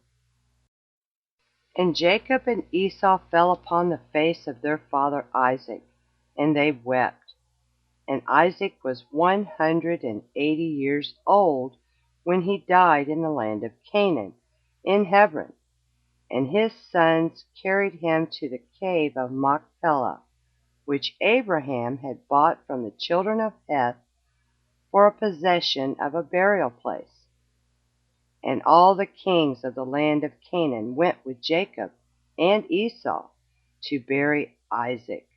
And all the kings of Canaan showed Isaac great honor at his death. And the sons of Jacob and the sons of Esau went barefooted round about, walking and lamenting, until they reached Kirith Arba. And Jacob and Esau buried their father Isaac in the cave of Machpelah, which is in Kirith Arba in Hebron. And they buried him with very great honor, as at the funeral of kings. And Jacob and his sons, and Esau and his sons, and all the kings of Canaan made a great and heavy mourning. And they buried him and mourned him for many days. And at the death of Isaac he left his cattle and his possessions and all belonging to him to his sons. And Esau said unto Jacob, Behold, I pray thee, all that our father has left we will divide it in 2 parts, and I will have the choice. And Jacob said, We will do so. And Jacob took all that Isaac had left in the land of Canaan, the cattle and the property, and he placed them in 2 parts before Esau and his sons. And he said unto Esau, Behold, all this is before thee. Choose thou unto thyself the half which thou wilt take. And Jacob said unto Esau, Hear thou, I pray thee, what I will speak unto thee, saying, The Lord God of heaven and earth spoke unto our fathers Abraham and Isaac, saying, Unto thy seed will I give this land for an inheritance forever. Now therefore, all that our father has left is before thee. And behold, all the land is before thee. Choose thou from them what thou desirest. If thou desirest the whole land, take it for thee and thy children forever, and I will take this riches. And if thou desirest the riches, take it unto thee, and I will take this land for me and for my children to inherit it forever. And Nebaioth, the son of Ishmael, was then in the land with his children. And Esau went on that day and consulted with him, saying, Thus has Jacob spoken unto me, and thus has he answered me. Now give thy advice, and we will hear. And Nebaioth said, What is this that Jacob hath spoken unto thee? Behold, all the children of Canaan are dwelling securely in their land, and Jacob saith he will inherit it with his seed all the days. Go now therefore, and take all thy father's riches, and leave Jacob thy brother in the land, as he has spoken. And Esau rose up and returned to Jacob, and did all that Nebaioth the son of Ishmael had advised. And Esau took all the riches that Isaac had left, the souls, the beasts, the cattle, and the property, and all the riches. He gave nothing to his brother Jacob. And Jacob took all the land of Canaan, from the brook of Egypt unto the river Euphrates. And he took it for an everlasting possession, and for his children, and for his seed after him forever. Jacob also took from his brother Esau the cave of Machpelah, which is in Hebron, which Abraham had bought from Ephron for a possession of a burial place for him and his seed forever. And Jacob wrote all these things in the book of purchase, and he signed it, and he testified all this with 4 faithful witnesses.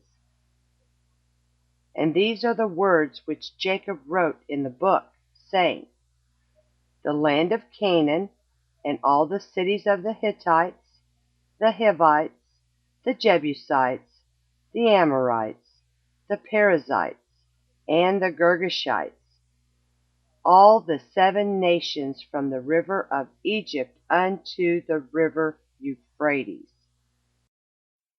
and the city of Hebron, Kirith Arba, and the cave which is in it. The whole did Jacob buy from his brother Esau for value, for a possession, and for an inheritance for his seed after him forever. And Jacob took the book of purchase and the signature, the command and the statutes and the revealed book, and he placed them in an earthen vessel in order that they should remain for a long time. And he delivered them into the hands of his children. Esau took all that his father had left him after his death from his brother Jacob, and he took all the property, from man and beast, camel and ass, ox and lamb, silver and gold, stones and bdellium, and all the riches which had belonged to Isaac the son of Abraham. There was nothing left which Esau did not take unto himself, from all that Isaac had left after his death. And Esau took all this, and he and his children went home to the land of Seir the Horite, away from his brother Jacob and his children. And Esau had possessions amongst the children of Seir, and Esau returned not to the land of Canaan from that day forward. And the whole land of Canaan became an inheritance to the children of Israel for an everlasting inheritance. And Esau with all his children inherited the mountain of Seir.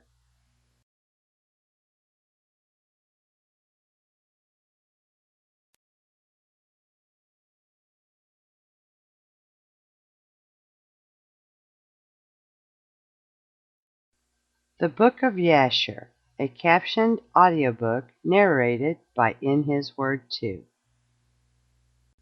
Chapter 48. In those days, after the death of Isaac, the Lord commanded and caused a famine upon the whole earth. At that time, Pharaoh, king of Egypt, was sitting upon his throne in the land of Egypt, and lay in his bed and dreamed dreams. And Pharaoh saw in his dream that he was standing by the side of the river of Egypt. And whilst he was standing, he saw, and behold, 7 fat, fleshed, and well-favored kine came up out of the river, and 7 other kine, lean-fleshed and ill-favored, came up after them. And the 7 ill-favored ones swallowed up the well-favored ones, and still their appearance was ill as at first. And he awoke, and he slept again, and he dreamed a second time. And he saw, and behold, 7 ears of corn came upon one stalk, rank and good, and 7 thin ears blasted with the east wind sprang up after them, and the thin ears swallowed up the full ones. And Pharaoh awoke out of his dream. And in the morning the king remembered his dreams, and his spirit was sadly troubled on account of his dreams. And the king hastened and sent and called for all the magicians of Egypt, and the wise men, and they came and stood before Pharaoh. And the king said unto them, I have dreamed dreams, and there is none to interpret them. And they said unto the king, Relate thy dreams to thy servants, and let us hear them. And the king related his dreams to them. And they all answered and said with one voice to the king, May the king live forever, and this is the interpretation of thy dreams. The 7 good kine which thou didst see denote 7 daughters that will be born unto thee in the latter days. And the 7 kine which thou sawest come up after them and swallowed them up are for a sign that the daughters which will be born unto thee will all die in the lifetime of the king. And that which thou didst see in the second dream of 7 full good ears of corn coming up upon one stalk, this is their interpretation, that thou wilt build unto thyself in the latter days 7 cities throughout the land of Egypt. And that which thou sawest of the 7 blasted ears of corn springing up after them and swallowing them up, whilst thou didst behold them with thine eyes, is for a sign that the cities which thou wilt build will all be destroyed in the latter days, in the lifetime of the king. And when they spoke these words, the king did not incline his ear to their words, neither did he fix his heart upon them. For the king knew in his wisdom that they did not give a proper interpretation of the dreams. And when they had finished speaking before the king answered them, saying, What is this thing that you have spoken unto me? Surely you have uttered falsehood and spoken lies. Therefore now give the proper interpretation of my dreams, that you may not die. And the king commanded after this, and he sent and called again for other wise men. And they came and stood before the king, and the king related his dreams to them. And they all answered him according to the first interpretation. And the king's anger was kindled, and he was very wroth. And the king said unto them, Surely you speak lies and utter falsehood in what you have said. And the king commanded that a proclamation should be issued throughout the land of Egypt, saying, It is resolved by the king and his great men, that any wise man who knoweth and understandeth the interpretation of dreams, and will not come this day before the king, shall die. And the man that will declare unto the king the proper interpretation of his dreams, there shall be given unto him all that he will require from the king. And all the wise men of the land of Egypt came before the king, together with all the magicians and sorcerers that were in Egypt, and in Goshen, in Ramses, in Tachpanches, in Zoar, and in all the places on the borders of Egypt. And they all stood before the king. And all the nobles and the princes and the attendants belonging to the king came together from all the cities of Egypt. And they all sat before the king. And the king related his dreams before the wise men and the princes. And all that sat before the king were astonished at the vision. And all the wise men who were before the king were greatly divided in their interpretation of his dreams. Some of them interpreted to the king, saying, "The 7 good kine are 7 kings, who from the king's issue will be raised over Egypt. And the 7 bad kine are 7 princes, who will stand up against them in the latter days and destroy them.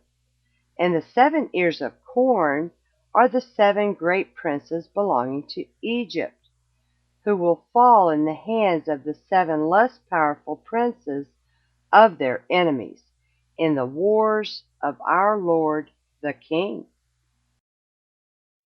And some of them interpreted to the king in this manner, saying, "The 7 good kine are the strong cities of Egypt, and the 7 bad kine are the 7 nations of the land of Canaan, who will come against the 7 cities of Egypt in the latter days and destroy them. And that which thou sawest in the second dream of 7 good and bad ears of corn is a sign that the government of Egypt will again return to thy seed as at first. And in his reign the people of the cities of Egypt will turn against the 7 cities of Canaan, who are stronger than they are, and will destroy them, and the government of Egypt will return to thy seed." And some of them said unto the king, "This is the interpretation of thy dreams. The 7 good kine are 7 queens, whom thou wilt take for wives in the latter days. And the 7 bad kine denote that these women will all die in the lifetime of the king. And the 7 good and bad ears of corn, which thou didst see in the second dream, are 14 children. And it will be in the latter days that they will stand up and fight amongst themselves, and 7 of them will smite the 7 that are more powerful." And some of them said these words unto the king, saying, "The 7 good kine denote that 7 children will be born to thee, and they will slay 7 of thy children's children in the latter days. And the 7 good ears of corn which thou didst see in the second dream are those princes against whom 7 other less powerful princes will fight and destroy them in the latter days, and avenge thy children's cause, and the government will again return to thy seed." And the king heard all the words of the wise men of Egypt, and their interpretation of his dreams, and none of them pleased the king. And the king knew in his wisdom that they did not altogether speak correctly in all these words. For this was from the Lord to frustrate the words of the wise men of Egypt, in order that Joseph might go forth from the house of confinement, and in order that he should become great in Egypt. And the king saw that none amongst all the wise men and magicians of Egypt spoke correctly to him. And the king's wrath was kindled, and his anger burned within him. And the king commanded that all the wise men and magicians should go out from before him. And they all went out from before the king with shame and disgrace. And the king commanded that a proclamation be sent throughout Egypt to slay all the magicians that were in Egypt, and not one of them should be suffered to live. And the captains of the guards belonging to the king rose up, and each man drew his sword, and they began to smite the magicians of Egypt and the wise men. And after this, misread, chief butler to the king, came and bowed down before the king and sat before him. And the butler said unto the king, "May the king live forever, and his government be exalted in the land." Thou wast angry with thy servant in those days, now 2 years past, and didst place me in the ward, and I was for some time in the ward, I and the chief of the bakers. And there was with us a Hebrew servant, belonging to the captain of the guard. His name was Joseph, for his master had been angry with him and placed him in the house of confinement, and he attended us there. And in some time after, when we were in the ward, we dreamed dreams in one night, I and the chief of the bakers. We dreamed, each man according to the interpretation of his dream. And we came in the morning and told them to that servant, and he interpreted to us our dreams. To each man according to his dream did he correctly interpret. And it came to pass as he interpreted to us. So was the event. There fell not to the ground any of his words. And now therefore, my lord and king, do not slay the people of Egypt for naught. Behold, that slave is still confined in the house, by the captain of the guard, his master, in the house of confinement. If it pleaseth the king, let him send for him, that he may come before thee, and he will make known to thee the correct interpretation of the dream which thou didst dream. And the king heard the words of the chief butler, and the king ordered that the wise men of Egypt should not be slain. And the king ordered his servants to bring Joseph before him. And the king said unto them, Go to him, and do not terrify him, lest he be confused, and will not know to speak properly. And the servants of the king went to Joseph, and they brought him hastily out of the dungeon. And the king's servants shaved him, and he changed his prison garment, and he came before the king. And the king was sitting upon his royal throne, in a princely dress, girt around with a golden ephod, and the fine gold which was upon it sparkled, and the carbuncle, and the ruby, and the emerald, together with all the precious stones that were upon the king's head, dazzled the eye. And Joseph wondered greatly at the king. And the throne upon which the king sat was covered with gold and silver, and with onyx stones, and it had 70 steps. And it was their custom throughout the land of Egypt that every man who came to speak to the king, if he was a prince, or one that was estimable in the sight of the king, he ascended to the king's throne as far as the 31st step, and the king would descend to the 36th step and speak with him. If he was one of the common people, he ascended to the 3rd step, and the king would descend to the 4th and speak to him. And their custom was, moreover, that any man who understood to speak in all the 70 languages, he ascended the 70 steps, and went up and spoke till he reached the king. And any man who could not complete the 70, he ascended as many steps as the languages which he knew to speak in. And it was customary in those days in Egypt that no one should reign over them, but who understood to speak in the 70 languages. And when Joseph came before the king, he bowed down to the ground before the king, and he ascended to the 3rd step. And the king sat upon the 4th step, and spoke with Joseph. And the king said unto Joseph, I dreamed a dream, and there is no interpreter to interpret it properly. And I commanded this day that all the magicians of Egypt and the wise men thereof should come before me. And I related my dreams to them, and no one has properly interpreted them to me.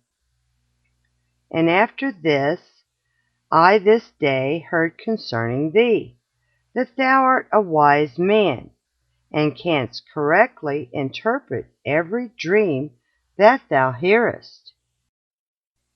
And Joseph answered Pharaoh, saying, Let Pharaoh relate his dreams that he dreamed.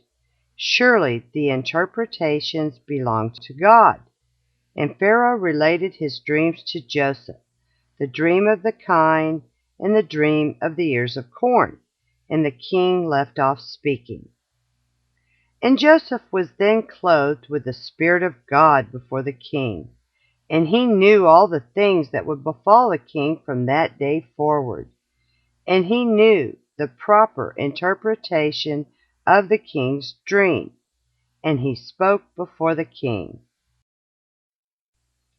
And Joseph found favor in the sight of the king, and the king inclined his ears and his heart, and he heard all the words of Joseph. And Joseph said unto the king, Do not imagine that they are two dreams, for it is only one dream. For that which God has chosen to do throughout the land, he has shown to the king in his dream. And this is the proper interpretation of thy dream.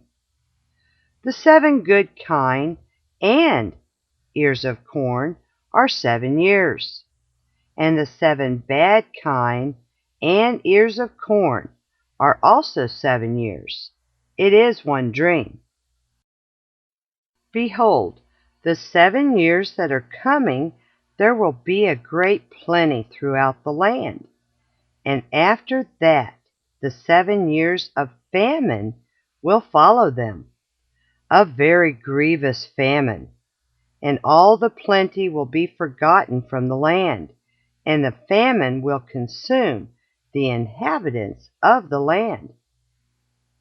The king dreamed one dream, and the dream was therefore repeated unto Pharaoh, because the thing is established by God, and God will shortly bring it to pass. Now therefore I will give thee counsel, and deliver thy soul and the souls of the inhabitants of the land from the evil of the famine, that thou seek throughout thy kingdom for a man very discreet and wise, who knoweth all the affairs of government, and appoint him to superintend over the land of Egypt. And let the man whom thou placest over Egypt appoint officers under him, that they gather in all the food of the good years that are coming, and let them lay up corn and deposit it in thy appointed stores. And let them keep that food for the 7 years of famine, that it may be found for thee and thy people and thy whole land, and that thou and thy land be not cut off by the famine. Let all the inhabitants of the land be also ordered that they gather in every man the produce of his field, all sorts of food, during the 7 good years, and that they place it in their stores, that it may be found for them in the days of the famine, and that they may live upon it. This is the proper interpretation of thy dream, and this is the counsel given to save thy soul and the souls of all thy subjects. And the king answered and said unto Joseph, Who saith and who knoweth that thy words are correct? And he said unto the king, This shall be a sign for thee respecting all my words, that they are true, and that my advice is good for thee. Behold, thy wife sitteth this day upon the stool of delivery, and she will bear thee a son, and thou wilt rejoice with him, when thy child shall have gone forth from his mother's womb. Thy firstborn son, that has been born these 2 years back, shall die, and thou wilt be comforted in the child that will be born unto thee this day. And Joseph finished speaking these words to the king, and he bowed down to the king, and he went out. And when Joseph had gone out from the king's presence, those signs which Joseph had spoken unto the king came to pass on that day. And the queen bare a son on that day, and the king heard the glad tidings about his son, and he rejoiced. And when the reporter had gone forth from the king's presence, the king's servants found the firstborn son of the king fallen dead upon the ground. And there was great lamentation and noise in the king's house. And the king heard it, and he said, What is the noise and lamentation that I have heard in the house?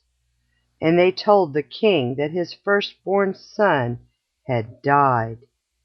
Then the king knew that all Joseph's words that he had spoken were correct, and the king was consoled for his son by the child that was born to him on that day, as Joseph had spoken.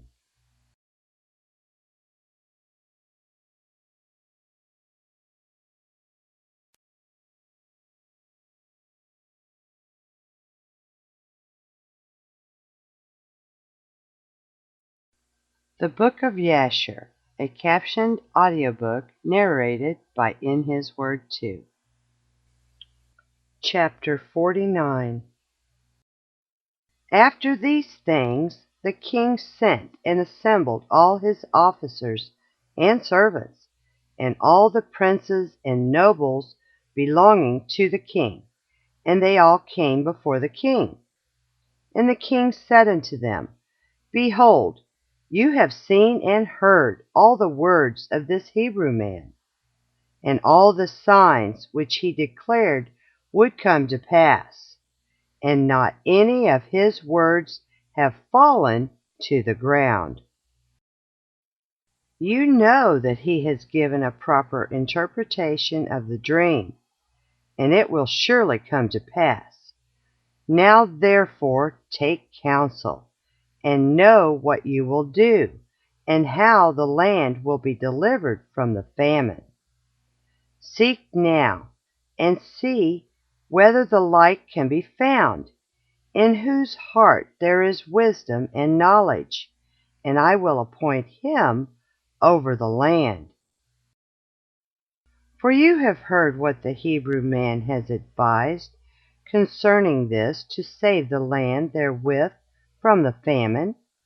And I know that the land will not be delivered from the famine, but with the advice of the Hebrew man, him that advised me. And they all answered the king and said, The counsel which the Hebrew has given concerning this is good. Now therefore, our Lord and King, behold, the whole land is in thy hand. Do that which seemeth good in thy sight. Him who thou choosest, and whom thou in thy wisdom knowest to be wise and capable of delivering the land with his wisdom, him shall the king appoint to be under him over the land. And the king said to all the officers, I have thought that since God has made known to the Hebrew man all that he has spoken, there is none so discreet and wise in the whole land as he is. If it seem good in your sight, I will place him over the land, for he will save the land with his wisdom. And all the officers answered the king and said, But surely it is written in the laws of Egypt, and it should not be violated, that no man shall reign over Egypt, nor be the second to the king, but one who has knowledge in all the languages of the sons of men. Now therefore, our Lord and King, behold, this Hebrew man can only speak the Hebrew language. And how then can he be over us, the second under government, a man who not even knoweth our language? Now, we pray thee, send for him, and let him come before thee, and prove him in all things, and do as thou see fit. And the king said, It shall be done tomorrow, and the thing that you have spoken is good. And all the officers came on that day before the king.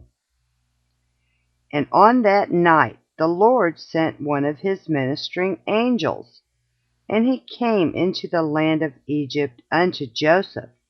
And the angel of the Lord stood over Joseph, and behold, Joseph was lying in the bed at night in his master's house in the dungeon, for his master had put him back into the dungeon on account of his wife. And the angel roused him from his sleep, and Joseph rose up and stood upon his legs. And behold, the angel of the Lord was standing opposite to him. And the angel of the Lord spoke with Joseph, and he taught him all the languages of man in that night, and he called his name Jehoshaphat. And the angel of the Lord went from him, and Joseph returned and lay upon his bed. And Joseph was astonished at the vision which he saw. And it came to pass in the morning that the king sent for all his officers and servants, and they all came and sat before the king.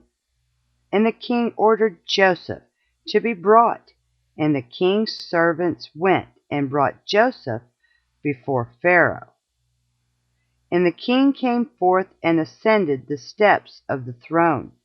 And Joseph spoke unto the king in all languages. And Joseph went up to him and spoke unto the king until he arrived before the king in the 70th step. And he sat before the king. And the king greatly rejoiced on account of Joseph, and all the king's officers rejoiced greatly with the king when they heard all the words of Joseph. And the thing seemed good in the sight of the king and the officers, to appoint Joseph to be second to the king over the whole land of Egypt. And the king spoke to Joseph, saying, Now thou didst give me counsel to appoint a wise man over the land of Egypt, in order with his wisdom to save the land from the famine. Now therefore, since God has made all this known to thee, and all the words which thou hast spoken, there is not throughout the land a discreet and wise man like unto thee. And thy name no more shall be called Joseph, but Zaphnath-Paaneah shall be thy name. Thou shalt be second to me, and according to thy word shall be all the affairs of my government, and at thy word shall my people go out and come in. Also from under thy hand shall my servants and officers receive their salary, which is given to them monthly. And to thee shall all the people of the land bow down. Only in my throne will I be greater than thou. And the king took off his ring from his hand, and put it upon the hand of Joseph. And the king dressed Joseph in a princely garment, and he put a golden crown upon his head, and he put a golden chain upon his neck. And the king commanded his servants, and they made him ride in the second chariot belonging to the king, that went opposite to the king's chariot. And he caused him to ride upon a great and strong horse from the king's horses, and to be conducted through the streets of the land of Egypt. And the king commanded that all those that played upon timbrels, harps, and other musical instruments should go forth with Joseph. 1,000 timbrels, 1,000 mekoloth, and 1,000 nebalim went after him, and 5,000 men with drawn swords glittering in their hands. And they went marching and playing before Joseph. And 20,000 of the great men of the king, girt with girdles of skin covered with gold, marched at the right hand of Joseph, and 20,000 at his left.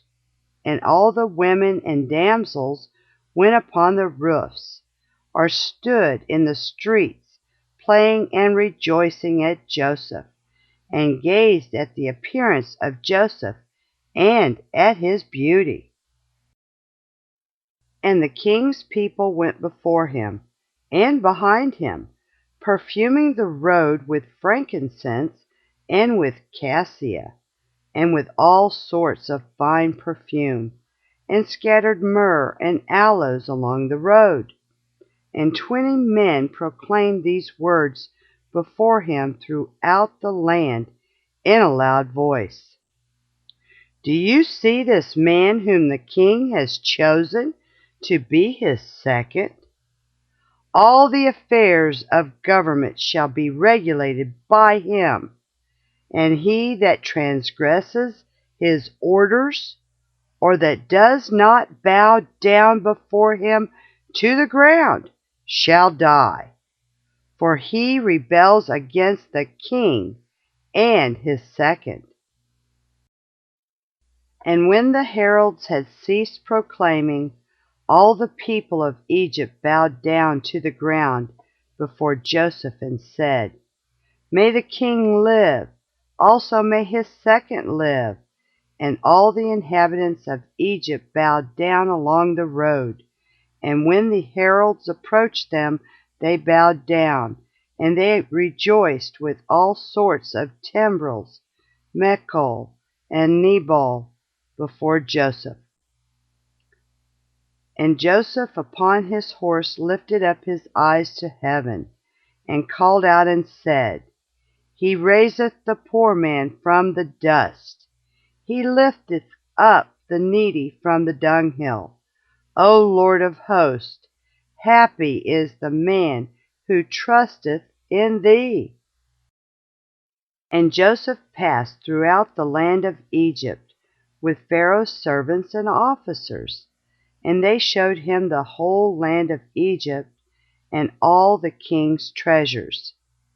And Joseph returned and came on that day before Pharaoh, and the king gave unto Joseph a possession in the land of Egypt, a possession of fields and vineyards. And the king gave unto Joseph 3,000 talents of silver, and 1,000 talents of gold, and onyx stones, and bdellium, and many gifts.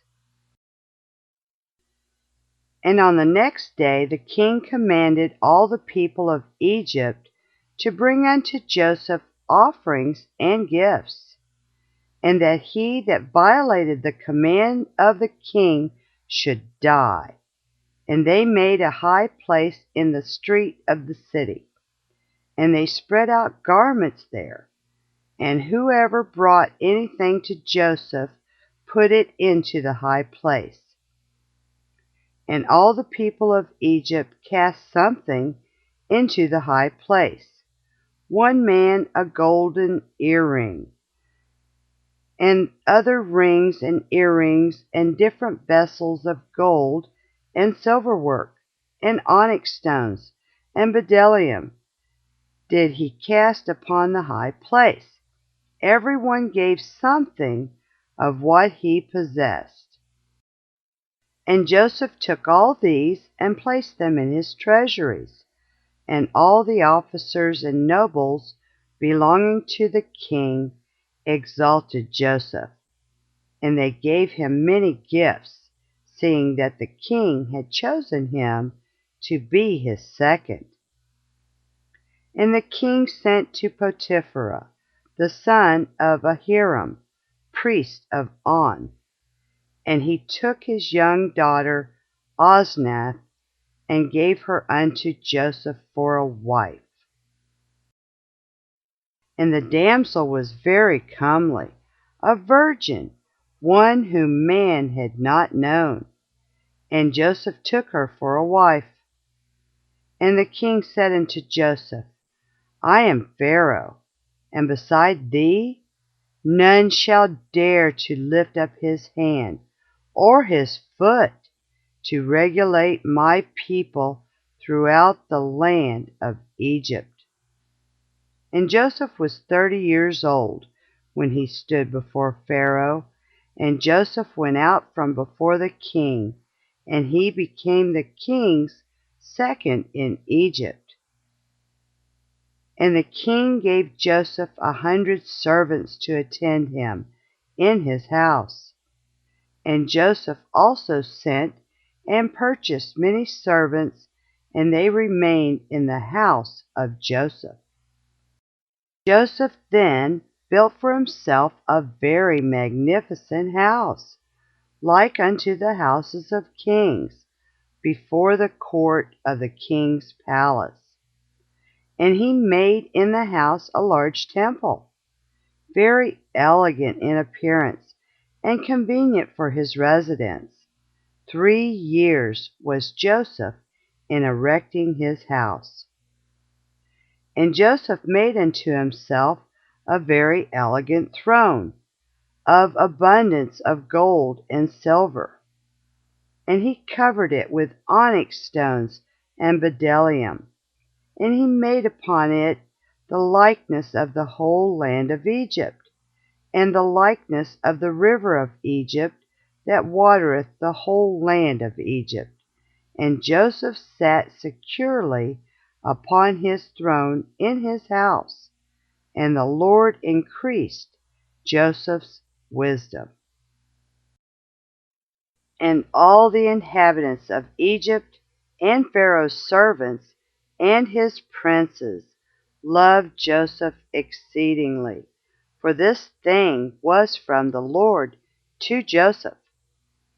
And Joseph had an army that made war, going out in hosts and troops to the number of 40,600 men, capable of bearing arms to assist the king and Joseph against the enemy, besides the king's officers and his servants and inhabitants of Egypt without number.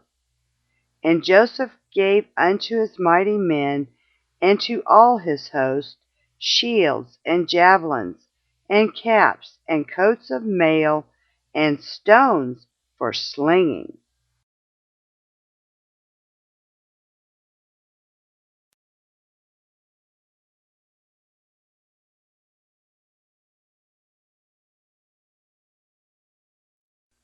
The Book of Jasher, a captioned audiobook narrated by In His Word 2. Chapter 50. At that time the children of Tarshish came against the sons of Ishmael, and made war with them. And the children of Tarshish spoiled the Ishmaelites for a long time. And the children of Ishmael were small in number in those days, and they could not prevail over the children of Tarshish, and they were sorely oppressed. And the old men of the Ishmaelites sent a record to the king of Egypt, saying, Send, I pray thee, unto thy servants officers and hosts to help us fight against the children of Tarshish, for we have been consuming away for a long time. And Pharaoh sent Joseph with his mighty men and host which were with him, and also his mighty men from the king's house. And they went to the land of Havilah, to the children of Ishmael, to assist them against the children of Tarshish. And the children of Ishmael fought with the children of Tarshish. And Joseph smote the Tarshishites, and he subdued all their land. And the children of Ishmael dwell therein unto this day. And when the land of Tarshish was subdued, all the Tarshishites ran away, and came on the border of their brethren, the children of Javan. And Joseph with all his mighty men and host returned to Egypt, not one man of them missing. And at the revolution of the year, in the 2nd year of Joseph's reigning over Egypt, the Lord gave great plenty throughout the land for 7 years, as Joseph had spoken. For the Lord blessed all the produce of the earth in those days for 7 years. And they ate and were greatly satisfied. And Joseph at that time had officers under him, and they collected all the food of the good years, and heaped corn year by year, and they placed it in the treasuries of Joseph. And at any time when they gathered the food, Joseph commanded that they should bring the corn in the ears, and also bring it with some of the soil of the field, that it should not spoil. And Joseph did according to this year by year, and he heaped up corn like the sand of the sea for abundance. For his stores were immense, and could not be numbered for abundance. And also all the inhabitants of Egypt gathered all sorts of food in their stores, in great abundance, during the 7 good years. But they did not do unto it as Joseph did. And all the food which Joseph and the Egyptians had gathered during the 7 years of plenty was secured for the land in stores for the 7 years of famine, for the support of the whole land. And the inhabitants of Egypt filled each man his store and his concealed place with corn, to be for support during the famine. And Joseph placed all the food that he had gathered in all the cities of Egypt, and he closed all the stores and placed sentinels over them. And Joseph's wife, Osnath, the daughter of Potiphera, bare him 2 sons, Manasseh and Ephraim. And Joseph was 34 years old when he begat them. And the lads grew up, and they went in his ways, and in his instructions.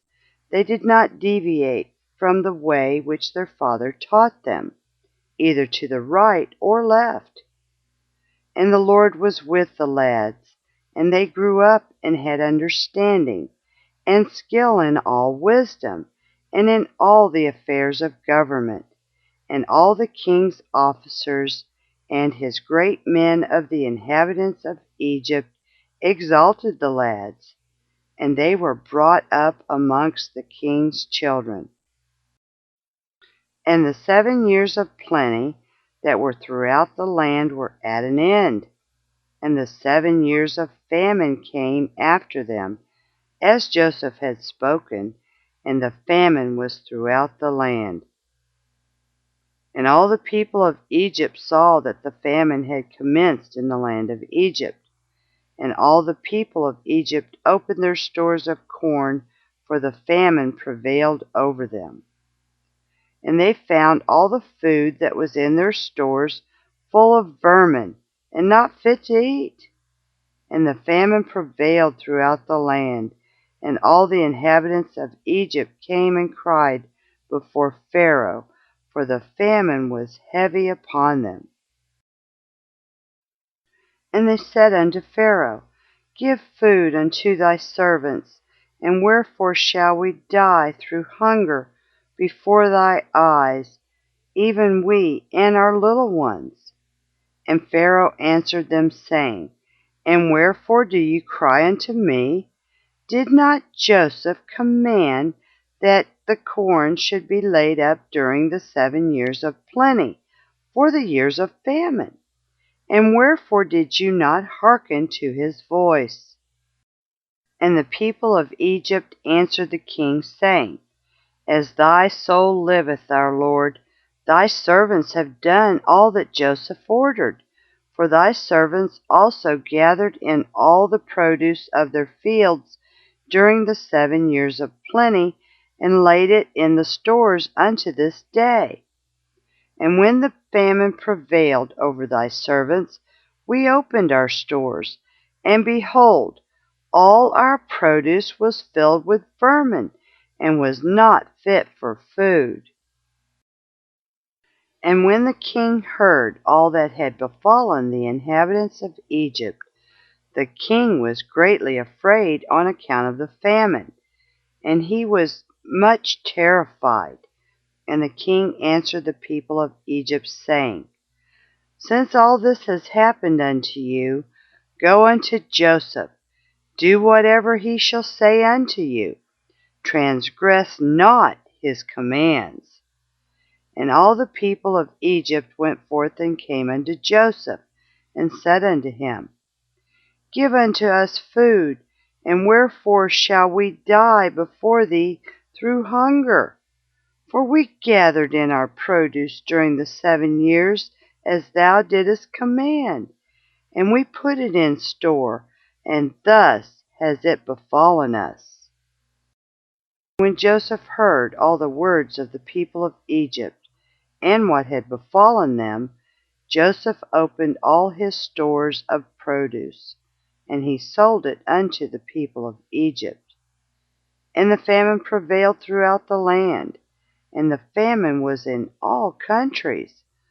But in the land of Egypt there was produce for sale. And all the inhabitants of Egypt came unto Joseph to buy corn, for the famine prevailed over them, and all their corn was spoiled, and Joseph daily sold it to all the people of Egypt. And all the inhabitants of the land of Canaan, and the Philistines, and those beyond the Jordan, and the children of the east, and all the cities of the lands far and nigh, heard that there was corn in Egypt. And they all came to Egypt to buy corn, for the famine prevailed over them. And Joseph opened the stores of corn, and placed officers over them, and they daily stood and sold to all that came. And Joseph knew that his brethren would also come to Egypt to buy corn, for the famine prevailed throughout the earth. And Joseph commanded all his people that they should cause it to be proclaimed throughout the land of Egypt, saying, It is the pleasure of the king, of his second, and of their great men, that any person who wishes to buy corn in Egypt shall not send his servants to Egypt to purchase, but his sons, and also any Egyptian or Canaanite who shall come from any of the stores from buying corn in Egypt, and shall go and sell it throughout the land, he shall die, for no one shall buy but for the support of his household.